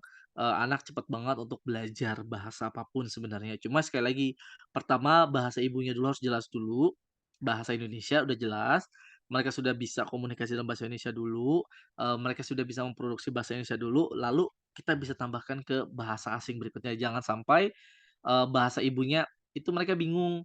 Kenapa? Ya tadi saya bilang, bahasa Indonesia iya, bahasa Jepang iya, bahasa Inggris iya, sementara nih anak belum bisa produksi apa-apa nih. Mereka mereka terlalu banyak masukan, mereka terlalu banyak menyerap bahasa yang membuat akhirnya mereka mau ngomong apa nih, apa yang mau direspons gitu, pakai yang mana nih. Nah, itu speech delay itu ya bukan apa namanya ya, galat bahasa ya? Galat ya gagal bahasa gitu, karena apa, terlalu banyak bahasa pertama yang tidak konsisten nih mau yang mana dulu. Tapi kalau tadi Mbak Sarah sudah bilang, "Oh ya bahasa pertamanya itu bahasa Indonesia," dia sudah bisa merespon bahasa Indonesia dan terbiasa bahasa Indonesia, oh ya udah, berarti aman. Setidaknya dia tahu bahasa pertamanya adalah bahasa Indonesia. Nah, bahasa kedua, bahasa ketiga, kalau mau sekarang diajarkan pun tidak masalah, karena apa, anak sudah terbiasa bahasa Indonesia dulu. Itu sih, jadi jangan langsung kayak kita punya anak nafsu, kita pengen semuanya mereka masukin, itu nanti anaknya jadi kayak, ya tadi saya bilang ada kekacauan dalam berbahasa, mereka bingung, ya campur bahasanya kayak bingung kayak, "Gua harus ngomong pakai bahasa apa?" Gitu, terus, "Apa nih?" Gitu ya. Dia ngerti misalnya kita tanya, "Ini warna apa?" Dia tahu bahasa Indonesianya, tapi yang keluar yellow, yang keluar black, yang keluar green, karena bingung gitu loh, dia dapat bahasa Inggris iya, bahasa Indonesia iya gitu. Nah, satu-satu sih. Pertama bahasa ibunya dulu jelasin, yang mana nih? Oh bahasa Indonesia dulu, oke. Itu pelan-pelan bahasa Indonesia udah lancar, baru kita masuk ke bahasa asing yang lainnya. Agar apa? Anak tidak bingung bahasa sih. Jadi kalau misalnya memang sudah, bahasa Indonesia bahasa ibunya adalah bahasa Indonesia, kemudian sekarang bahasa Jepang dan nanti pelan-pelan ke bahasa Inggris atau sekaligus bahasa Inggris, setidaknya anak udah ngerti, oh ini bahasa Indonesianya ini, lalu bahasa Jepangnya ini, bahasa Inggrisnya ini. Nah itu sekaligus nggak apa-apa. Karena di usia-usia ini cukup cukup cepat sih anak belajar sih. Nah, setelah itu masalah PR-nya adalah kita kontinuitasnya ini loh.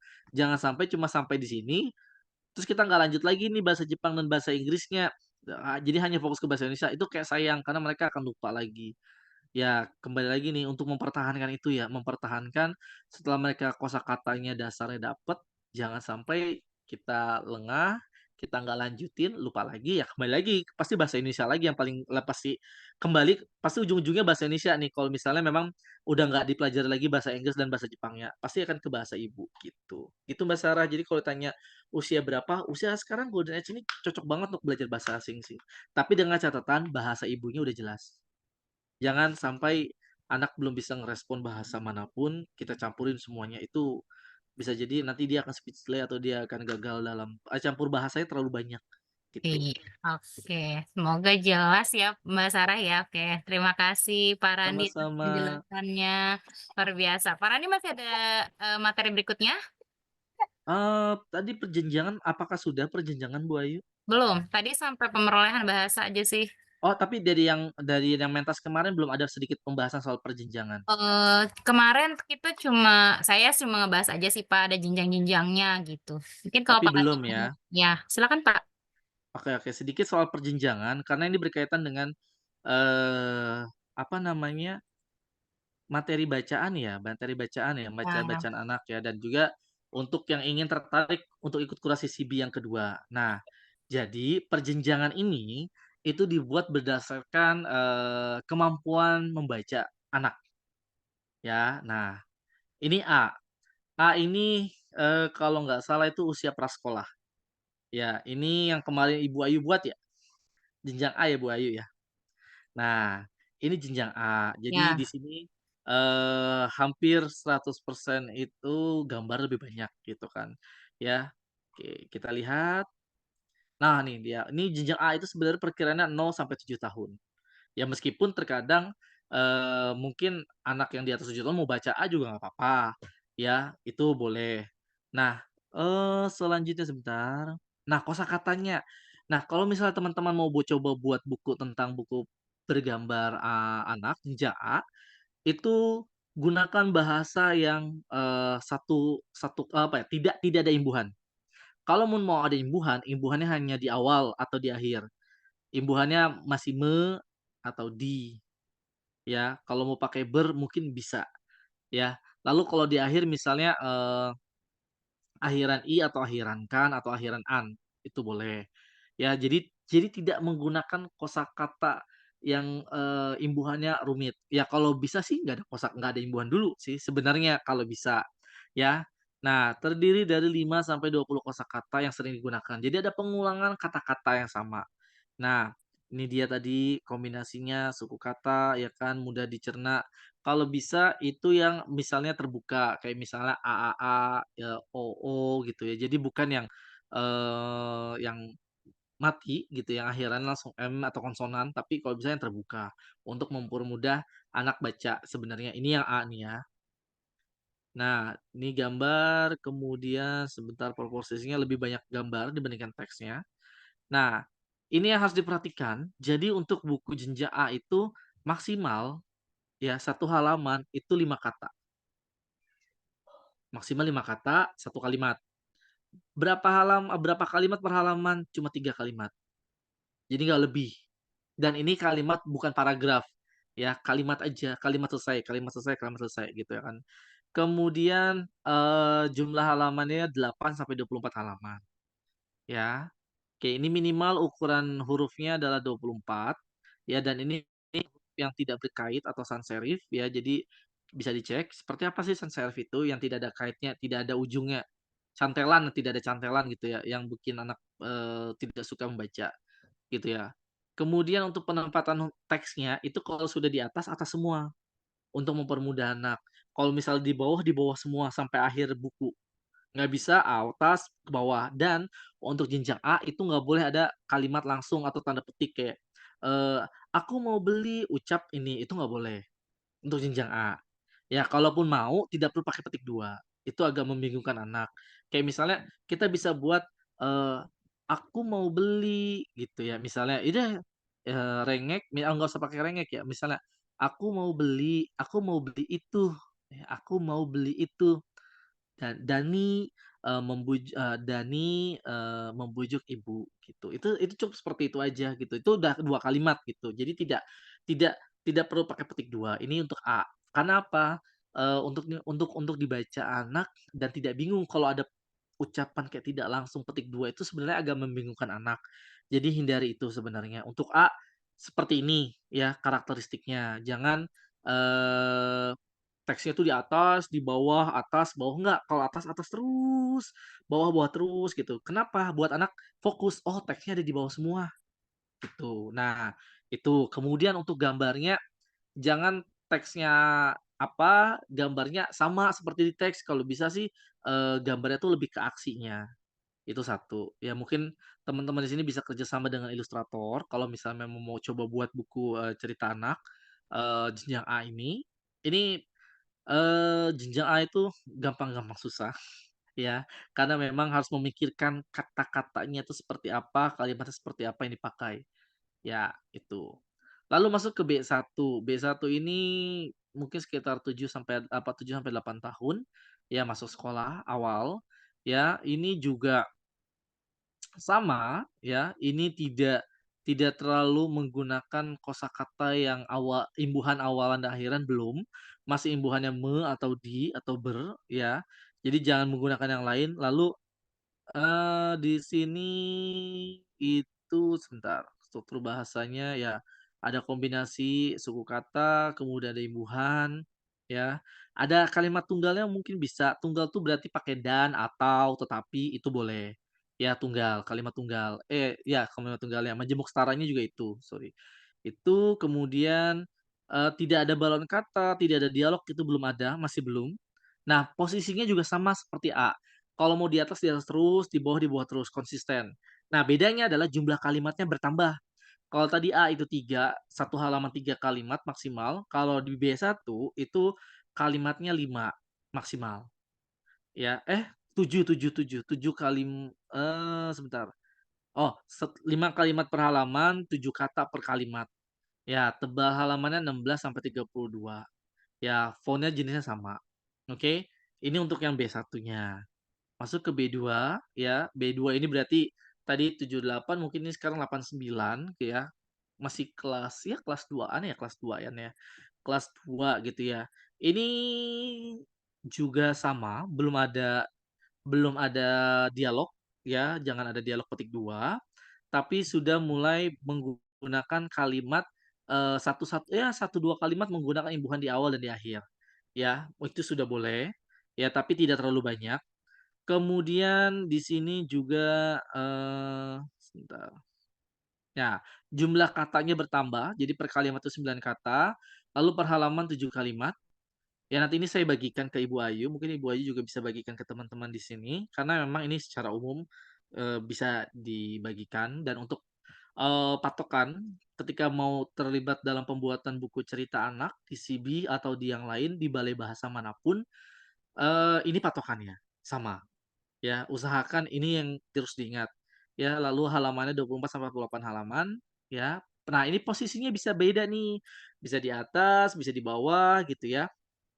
Nah, mudah terbaca intinya, keterbacaannya tinggi. Jadi tidak harus sama seperti yang tadi di A sama B1. Ya, nah masuk ke B3 nih, ya kan. B3 ini sudah pembaca awal jenjang, ya sudah mulai teksnya lebih banyak daripada gambar.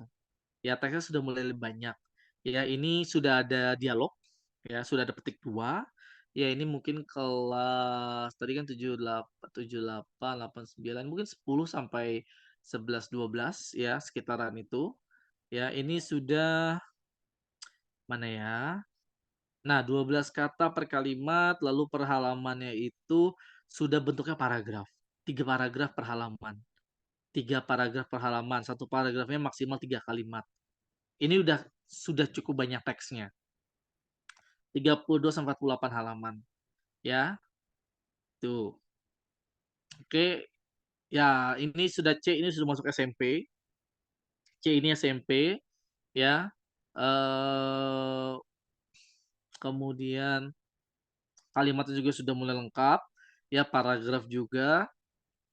Selanjutnya selain itu, nah ini D ini SMA, ya ini SMA. Jadi sudah novel, sudah itu, lalu ini E, ya ini sudah di atas lagi, ya. Ini akan saya bagikan ke teman-teman.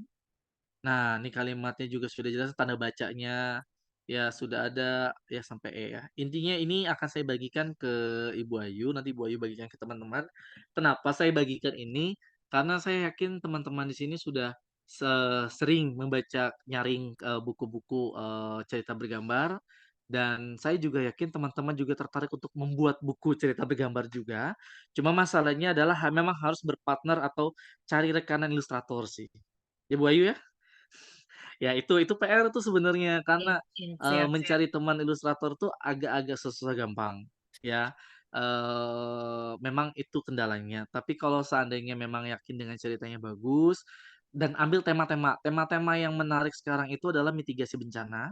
Bagaimana peranan anak dalam mengatasi bencana alam, sejauh mana anak diajarkan kayak misalnya nih, bencana alam itu kan tidak harus kayak gempa, tidak hanya itu, kayak misalnya bagaimana caranya agar, menghemat ya, apa ya, mencegah bencana alam. jangan nyalakan lampu di siang hari, gunakan air secukupnya. Itu kan di jenjang A juga bisa diajarkan itu. Sederhana seperti itu juga bisa. Kemudian misalnya banjir, anak itu ngapain aja nih ketika banjir, apa yang bisa dilakukan oleh anak, kontribusinya anak apa. Itu bisa ceritakan di jenjang A, kemudian seperti apa sih kalau misalnya terjadi misalnya gempa, kebakaran, atau ada bencana lain, banjir gitu ya, itu silakan dicari oleh teman-teman ceritanya anak tuh seperti apa yang akan anak lakukan. Satu tuh mitigasi bencana. Ini masih masih hal yang, baru banget nih sekarang nih, terutama nih mungkin Mbak Sarah bisa nih mencari tentang gimana sih anak-anak Jepang tuh diajarkan itu gitu ya. Nah, itu bisa tuh gitu, karena Jepang kan cukup banyak gempa gitu ya, maksudnya sering terjadi gempa, lalu edukasinya seperti apa nih ketika kita buat cerita tentang gempa kepada anak-anak tuh apa yang bisa dilakukan oleh anak, itu oke, itu bisa. Kemudian, tema berikutnya itu kebersihan lingkungan. Kebersihan lingkungan salah satunya, kesehatan. Kesehatan, dalam misalnya, literasi kesehatan, cuci tangan, sikat gigi, dan yang lain-lah itu juga bisa gitu tuh silakan dipikirkan. Nah, yang belum habis-habis adalah literasi finansial sih. Literasi finansial tentang, memperkenalkan anak tentang menabung, kemudian investasi, kemudian yang paling terbaru nih yang jadi concern dari, Kemendikbud sekarang itu adalah judi online sih. Itu PR sih sebenarnya, ya. Wah, bertabur ide, kudu cerita temen ya, Pak, iya. Ya, jadi, judi online sekarang nih ternyata anak SMP itu cukup banyak yang terjerat utang nih ya, sampai jutaan bahkan sampai ratusan loh, puluhan juta loh. Itu coba deh kalau teman-teman memang tertarik dengan judi online tuh, baca kolom komentar itu utang mereka sampai puluhan juta loh, gara-gara judi online. Cuma masalahnya judi online itu sebenarnya kayak main game. Sebenarnya kayak main game loh. Jadi main game tapi pakai uang. Nah itu tuh. Nah caranya sebenarnya kayak, bagaimana caranya, itu kita bisa, intinya adalah jangan sampai anak kecanduan atau adiktif dengan suatu hal sih sebenarnya. Tidak hanya judi online sih, kegiatan adiktif lainnya yang tidak baik itu, menjadi PR kita sih. Nah itu mungkin bisa jadi, perkiraan. Kemudian mengangkat tema-tema lokal. Tema-tema lokal tuh kayak di daerah Sulawesi, kemudian Kalimantan, NTT, NTB, Papua, itu silakan diangkat. Itu masih belum banyak cerita di situ yang diangkat. Memang untuk cari alternatif, nah untuk cara apalah saya yang iya, ya. Nah, jika anak baca buku yang tidak sesuai dengan jenjangnya, Pak, misal umur 7 tahun baca jenjang 9 itu tidak masalah. Jadi misalnya, anak 7 tahun tapi baca jenjangnya jenjang C atau D. Karena, perjenjangan ini kan berdasarkan secara teori, tapi perkembangan anak kan beda tuh. Kayak Bu Ayu udah ngelahap sampai jenjang apa Bu Ayu? Banyak kan? Jenjang banyak banyak. Jenjang Semuanya dilahap tiga kan? udah sampai totocan udah. Ya, kenapa? Itu nggak masalah. Jadi perjenjangan ini kan secara teori ya sebenarnya gitu ya. Tapi kalau misalnya anak sudah dirasa mampu baca yang jenjang atas nggak apa-apa. Nggak lanjutin aja nggak masalah. Karena berarti memang anaknya suka baca dan sudah paham intinya. Bahkan yang paling seru itu anak sampai hafal loh. Oh ini kan yang ceritanya adegan dari buku yang ini ya. Oh itu kayak wah ternyata dia sampai inget ya adegan yang mana ya, dialog yang mana itu keren sih. Pas saya kira kotak warna yang di buku bacaan dengan usia anak, saya pernah nemu buku anak yang warnanya ada yang solid, ada juga yang soft. Pengen tahu secara teori, Pak. Oke, untuk anak ya solid, soft ya sebenarnya ini juga menjadi hal yang apa ya, untuk masalah teori warna ya, jangan jangan yang kontras ya. Untuk warna yang kontras tuh sakit bikin sakit mata banget ya. Jujur nggak usah anak kecil ya, orang dewasa aja kalau baca buku yang warnanya kontras banget itu sakit mata loh. Makanya ini butuh editor visual dan itu untuk mengontrol itu sih sebenarnya. Jadi, jangan sampai terlalu kontras banget.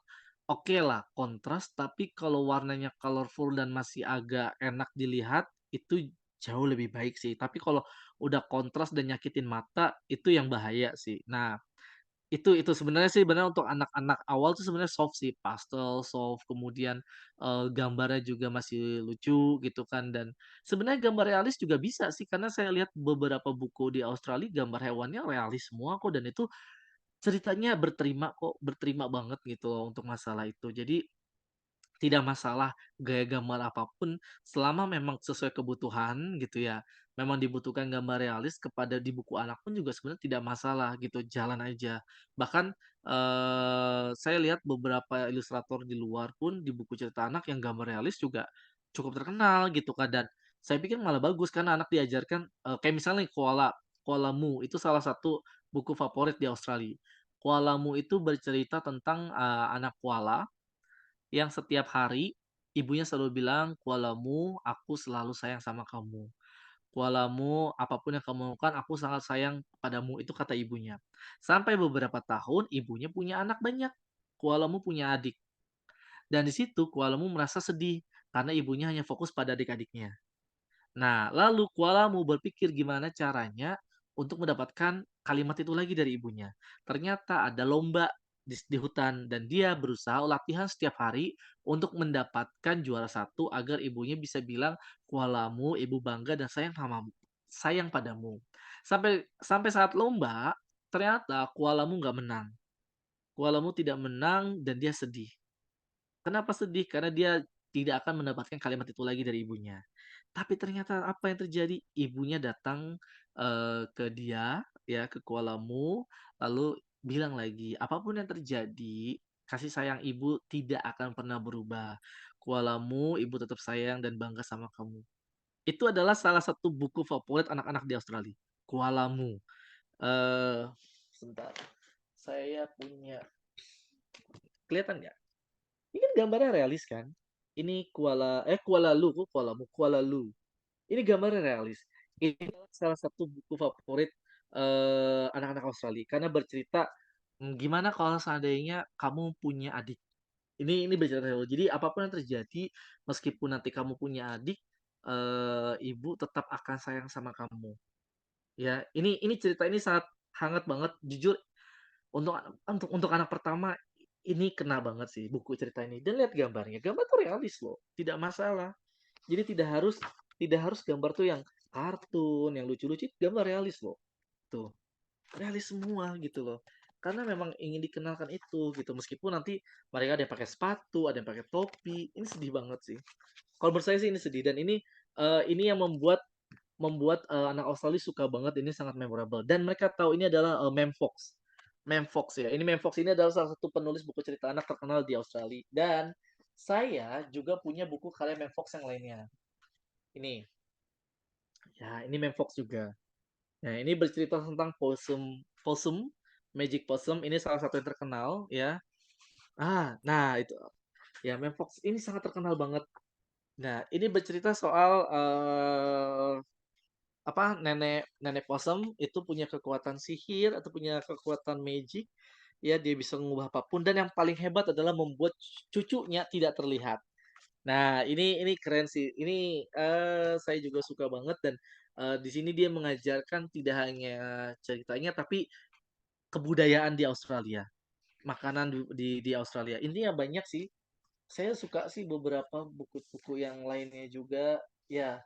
Nah, gambar-gambarnya tidak harus selalu kartun kok, dan warnanya juga, tidak harus selalu, apa ya, tidak tidak kayak misalnya, "Oh, realis nggak bagus." Kalau ketemu ilustrator yang masih gambar realis nggak apa-apa. Jangan menyempitkan kayak, "Oh, buku cerita terus yang lucu, gemes, kartun." Nggak harus kok. Tenang saja, banyak kok ilustrator di luar sana yang sebenarnya bagus dan murah gitu ya. Maksudnya untuk teman-teman yang kayak punya ide cerita kayak tadi, Kuala Lu tadi, yang penting menemukan ilustrator yang mau mengerjakan bareng, kayak misalnya mungkin bisa nggak kalau misalnya buat sketsanya dulu 70-80%, lalu ada sampel gambarnya berapa halaman, coba masukin ke kurasi CB deh, ditunggu sih. Nah, Iya, kalau iya, masalah, iya. iya, kayak masalah nanti baginya gimana, coba dulu sketsanya tapi udah jadi, sketsanya itu udah gambar semua, Bu Ayu. Iya. Gambar storyboardnya tuh gambar, sampai berapa halaman, kemudian mungkin satu 2 halaman sudah berwarna. Entar kita lihat dulu gitu, maksudnya kalau memang ceritanya tadi saya bilang, tema-tema tadi yang dicari sih sekarang, tema-tema tadi. Tentang, hal-hal yang tadi saya ceritakan, karena memang nggak gampang buat tema-tema itu, karena belum ada nih, judi online, kemudian mitigasi bencana alam tuh masih belum ada. Kemarin saya yang kurasi pertama belum ada, mitigasi bencana alam belum ada. Kalau mungkin kurasi batch kedua ini nanti ada dan ternyata satu-satunya gitu atau yang menarik gitu, itu bisa bisa lolos karena naskahnya 50 naskah sih. 50 naskah yang akan lolos untuk batch 2 juga. Jadi Wow. teman-teman yang tertarik untuk buat buku cerita anak, mau jenjang berapapun silakan. Yang terpenting ngikutin aturan yang ada di sini. Temanya yang tadi saya sudah ceritakan yang jarang dan belum banyak itu diambil, kemudian ambil muatan lokalnya. Muatan lokalnya kayak misalnya mengenalkan tadi kan hewan-hewan endemik di Indonesia, kemudian juga budaya-budaya di daerahnya masing-masing. Itu akan bagus sih. Itu nilai plus. Iya, benar banget, Masya Allah. Tuh kan, nyesel nih kalau misalnya nggak nanya-nanya sama Pak Randi. Untung Kalau ketemu enggak ya, Pak ya. Iya, nah, karena banyak banget yang bisa digali dari Pak Randi. Nah, ini ada pertanyaan juga nih, Pak. Ini jadi langsung sesi tanya jawab nggak apa-apa ya, Pak ya? iya iya nggak apa-apa. Ya, ini dari Mbak Farida. Beliau tanya, bagaimana patokan dalam membuat ilustrasi gitu. Ada anak tentang perasaan gitu ya, ilustrasi gambarnya anak berjalan di atas awan, secara logika atau kenyataan itu tidak ada. Apakah boleh Pak ilustrasinya kayak gitu tuh Pak? Ini sama kayak pertanyaan, boleh nggak sih kayak buku cerita anak tuh kayak misalnya tokohnya hewan, gimana ngejelasinnya? Makanya sebenarnya anak-anak tuh justru tidak masalah dengan tokoh yang hewan seperti itu ya, kayak misal fabel gitu ya. Mereka tidak akan mempertanyakan, "Ini hewannya tinggal di ini." Enggak, itu logika kita aja sih, logika orang dewasa yang, mempersulit apa ya, pikiran kita gitu loh. Sementara anak-anak akan menerima itu sebagai tokoh yang menarik gitu. Mereka tidak akan berpikir, "Ini kok hewannya pakai tas, kok hewan pakai" mereka nggak akan kepikiran ke sana. Mereka ya senang aja, "Ih, hewannya lucu pakai sepatu, ih, hewannya lucu naik mobil," misalnya. Ya, mereka akan lebih ke sana. Karena kita lihat kebanyakan animasi pun juga banyak yang tokohnya hewan gitu dan mereka tidak mempersulit itu hanya pikiran dewasa kita yang mempersulit menerimanya. Nah, kayak gini, "Pak, kayak misalnya anak apa, gambarnya di atas awan, itu logikanya gimana?" Nah, anak, tidak akan berpikir sampai sejauh itu gitu kan. Ketika kita jelasin ini seperti apa gitu ya, ya mereka akan terima sih sebenarnya. Jadi tidak tidak perlu khawatir kayak batasnya semana. Makanya, saya berpikir kalau misalnya kita mau tokohnya imajinasi sekalian. Misalnya, tokohnya ini adalah, donat, donat yang hidup, donatnya jalan, donatnya punya kaki, ya nggak apa-apa gitu kan ya. Tidak tidak harus tidak harus apa namanya, tidak harus kayak, menjelaskan ini donatnya hidup, punya kaki, punya ini seperti ini, itu nggak apa-apa, nggak harus. Biarkan anak-anak, punya imajinasinya mereka. Jadi logika dewasa kita jadi ketika menulis buku cerita anak tuh, logika dewasa kita kayaknya harus agak dikurangin, karena yang dipakai kan sudut pandang anak ya, anak ngelihatnya kayak gimana, gitu. Itu sih sebenarnya. Jadi, Iya, kita menulis buku cerita anak sebagai anak sudut pandangnya. Itu yang paling susah sebenarnya. Bener? iya Kalau kita benar-benar pakai banget Pak. kalau kita Kemarin tuh pakai di ini digituin kan Bu Ayu kan? ya kemarin gitu ya. Iya, Jadi kalau kalau kita kita lagi nulis buku anak, kitanya logika orang dewasanya disembunyiin dulu gitu. Betul, betul banget yes, Pak. betul. Itu harus disembunyikan dulu karena memang susah kalau kita pakai logika kita gitu. Nah, itu yang menjadi PR ketika buat cerita anak. Nah, Pak, kalau Iya. judi online tuh jenjang SMP ya, jenjang SMP, SMA sebenarnya untuk yang, judi online. Bisa bentuk komik, bisa buku novel bergambar. Novel bergambar itu gambarnya paling satu bab itu cuma 2 halaman gitu. Itu kalau yang emang, minim minim gambar, jenjang SMP, SMA sih sebenarnya. Kalau komik, misalnya ngambil komik nih gambar semua berarti harus nyari ilustrator gitu kan. Kalau nggak bisa gambar gimana? Cari rekanan, gambar apa, ilustrator atau ngambil yang novel bergambar aja sekalian. Novel bergambar kan berarti teks dulu banyak, ceritanya banyak dulu, itu boleh kok, boleh banget. Nanti yang ilustratornya nanti dari Sibi, Iya. kalau mau ngambil yang jenjang SMP, SMA, karena jenjang SMP, SMA tuh novel bergambar mainnya. Coba dipelajari ya, yang jenjang, D sama E. D sama E. Kalau memang memang tertarik untuk yang, Oh, ngambil judi online tuh D dan E. Tetep intinya adalah berpetualanglah anak SMP, SMA ini, gitu. Ya mereka menemukan iya betul apa, banget. atau ada yang terjerat utang, gimana. Nah, itu kalau mau misalnya nggak punya rekanan gambar, ya udah ngambil novel bergambar aja dulu. Itu nanti ilustrasinya dicariin kok nanti, tenang Iya aja. benar ya Pak ya, atau bisa melipir ke IG-nya para ilustrator anak ya Pak. Saya barusan DM Iya. soalnya. Oh, udah DM ya? Lagi Iya. itu ya? Iya No, bener. Oke Pak Randi, Masya Allah ini nggak terasa banget Masya Allah pertemuan kita ya, luar biasa. Nah, untuk teman-teman yang kayaknya kalau ngomong Pak Randi tuh nggak bisa sebentar gitu ya dan masih ada pertanyaan, apalagi sekarang banyak yang baru-baru juga, info-info terbaru juga dari Kemendikbud. Nanti kita akan undang Pak Randi lagi boleh ya Pak ya? ini sastra masuk kurikulum ya kan? Oh iya nih Ini mumpung mumpung baru masih nih. ada nih Pak Randi, yuk. Gimana nih Pak? Sebagai Kalau anak mengenalkan anak sastra. sastra itu Iya. gimana? Sekarang tuh sastra anak banyak loh. Sastra anak tuh banyak apalagi CB ya. Itu bisa banget dipakai yang B3. Sastra anak yang B3 sih sebenarnya. B3 itu masih sastra anak banget. Jadi silakan untuk dikenalkan kepada anak karena B3 itu menyenangkan.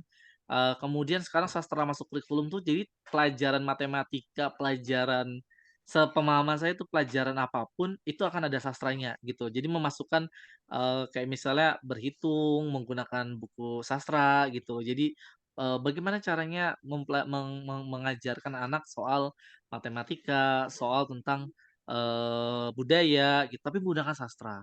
Ya itu sih Oke. sebenarnya. Jadi, bisa juga dengan cara membaca gitu bergantian. Nah, boleh nanti sambil diintip-intip, laman CB ya kan, IG-nya CB, kemudian Badan Bahasa, terutama yang sastra masuk kurikulum. Ini baru banget minggu minggu lalu kayaknya, Ya baru minggu banget ini. diluncurkan. Ya, baru Ya, banget diluncurkan minggu lalu ya.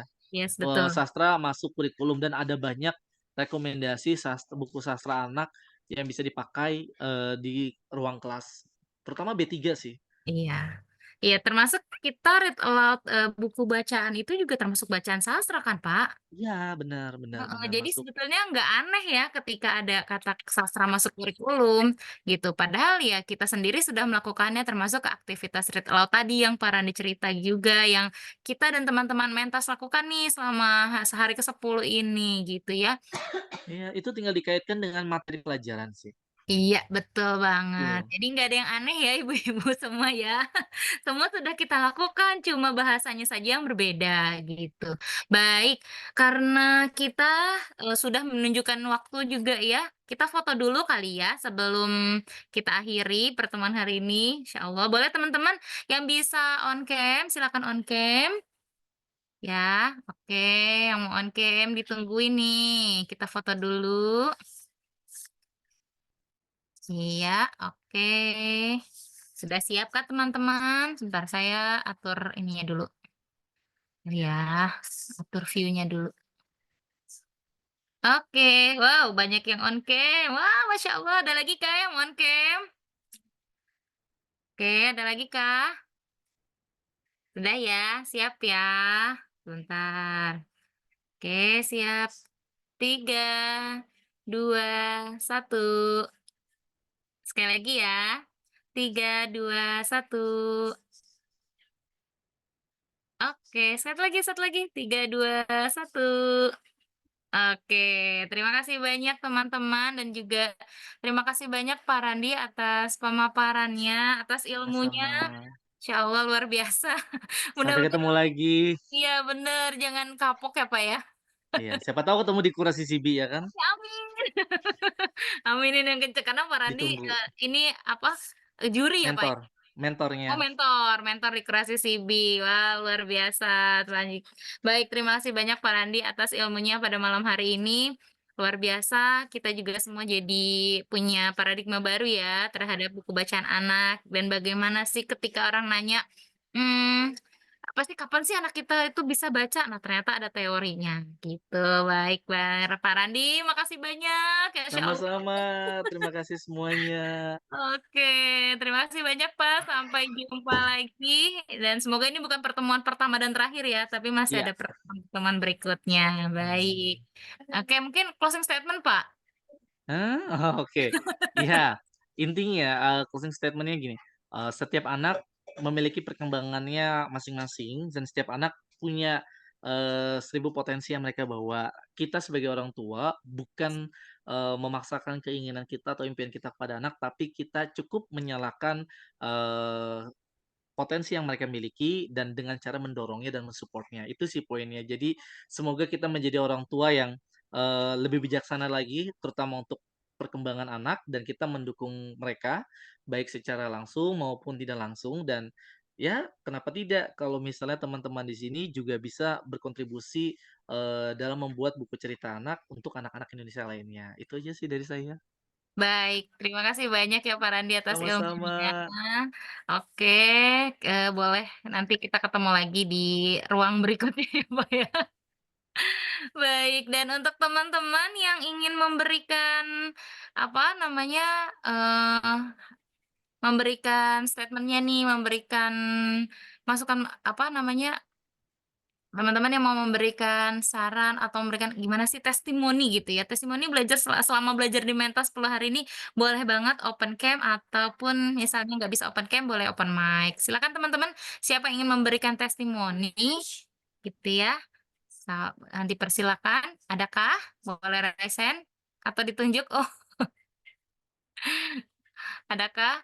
Atau pas yang lagi on cam ya? Ada Bu Ayu Putu, Ibu mau ini silakan mau testimoni di Mentas kita selama 10 hari, silakan Ibu. Oke, Assalamualaikum warahmatullahi wabarakatuh. Waalaikumsalam warahmatullahi wabarakatuh. Terima kasih Pak Randi dan juga Kak Ayu. Oke, selama ikut grup Mentas, memang terus terang saya kurang aktif ya. Kurang aktif, tapi sempat ini ya lihat YouTube-nya itu luar biasa banget ilmunya Kak Ayu. Terus udah gitu jadi makin lebih kenal lagi nih Kak Ayu. Waktu itu kan kita ketemu cuman sekilas ya, Masya Allah ternyata Kak Ayu ini ilmunya luar biasa. Dan saya merasa beruntung banget bisa masuk di grup Mentas ini. Semakin semangat untuk membacakan nyaring buat anak-anak. Sampai saya tuh kemarin karena libur terus dapet tugas saya bingung nyari ini. Sedangkan anak saya udah kelas 3 gitu kan, kayaknya kurang ini. Terus dan tantangan nih buat saya ingin mengurangi anak saya bermain gadget gitu. Memang dia setiap malam itu dia selalu minta ceritain apa dongeng gitu ya. Walaupun udah kelas 3 itu. Cuman kalau mau baca buku kan saya kadang sekalian mau tidur, jadi lampu kamar udah digelapin, jadi malas mau ambil buku atau matiin lampu lagi. Jadi akhirnya cerita aja tanpa buku gitu. Nah kemarin saya sempet alhamdulillah ada teman main punya anak kecil 3 tahun tuh, saya semangat tuh bacain, memang seneng sih bacain gitu. Kebetulan nih saya ada tugas Mentas gitu kan. Tapi sama dia malah di-videoin, di live-in YouTube, dan saya nggak punya rekamannya itu gitu.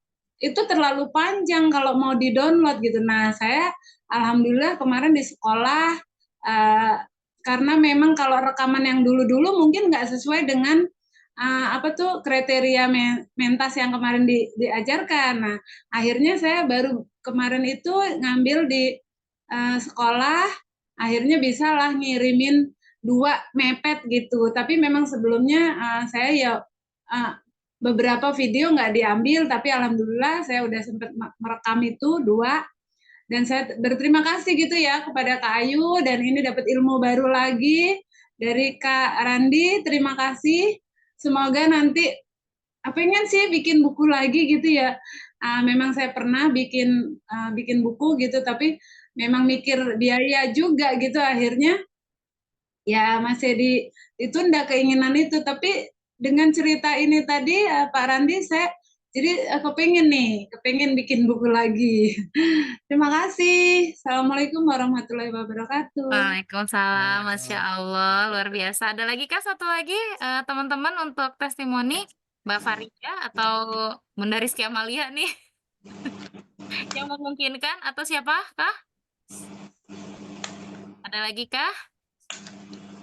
Atau dicukupkan saja karena memang mengingat waktu sudah larut malam ya teman-teman ya. Dan saya ucapkan terima kasih banyak untuk teman-teman di Mentas, dan ini adalah materi terakhir, materi bonus, materi terakhir. Semoga apa yang telah didapat selama 10 hari ini teman-teman juga bisa dilanjutkan ya praktik baiknya, jangan berhenti di sini saja gitu ya. Dan teman-teman nanti juga akan dapat sertifikat, nanti sertifikatnya akan kami kirimkan setelah acara ini. Dan juga nanti di bulan Juni kita akan ada peringatan Hari Keluarga, di mana nanti kita akan ada webinar. Akan ada webinar tentang keluarga, jadi teman-teman tetap stay tune di Ibu Asik ya. Karena yang pastinya kita menjadi ibu itu harus diasikin aja. Jadi ibu bukan berarti berhenti belajar, bukan berarti berhenti beraktivitas, termasuk salah satunya aktivitas membaca. Kalau musuhnya orang muslim saja bisa segitu ininya ya, segitu mempersiapkan anak-anaknya, generasinya, apalagi kita yang memang muslim yang sudah dianjurkan. Baik, itu mungkin dari saya dan saya akhiri mentas malam ini. Sampai jumpa di WAG dan tetap semangat untuk berpraktik baik. Assalamualaikum warahmatullahi wabarakatuh. Terima kasih semuanya. Terima kasih Pak Randi. Sama-sama Bu.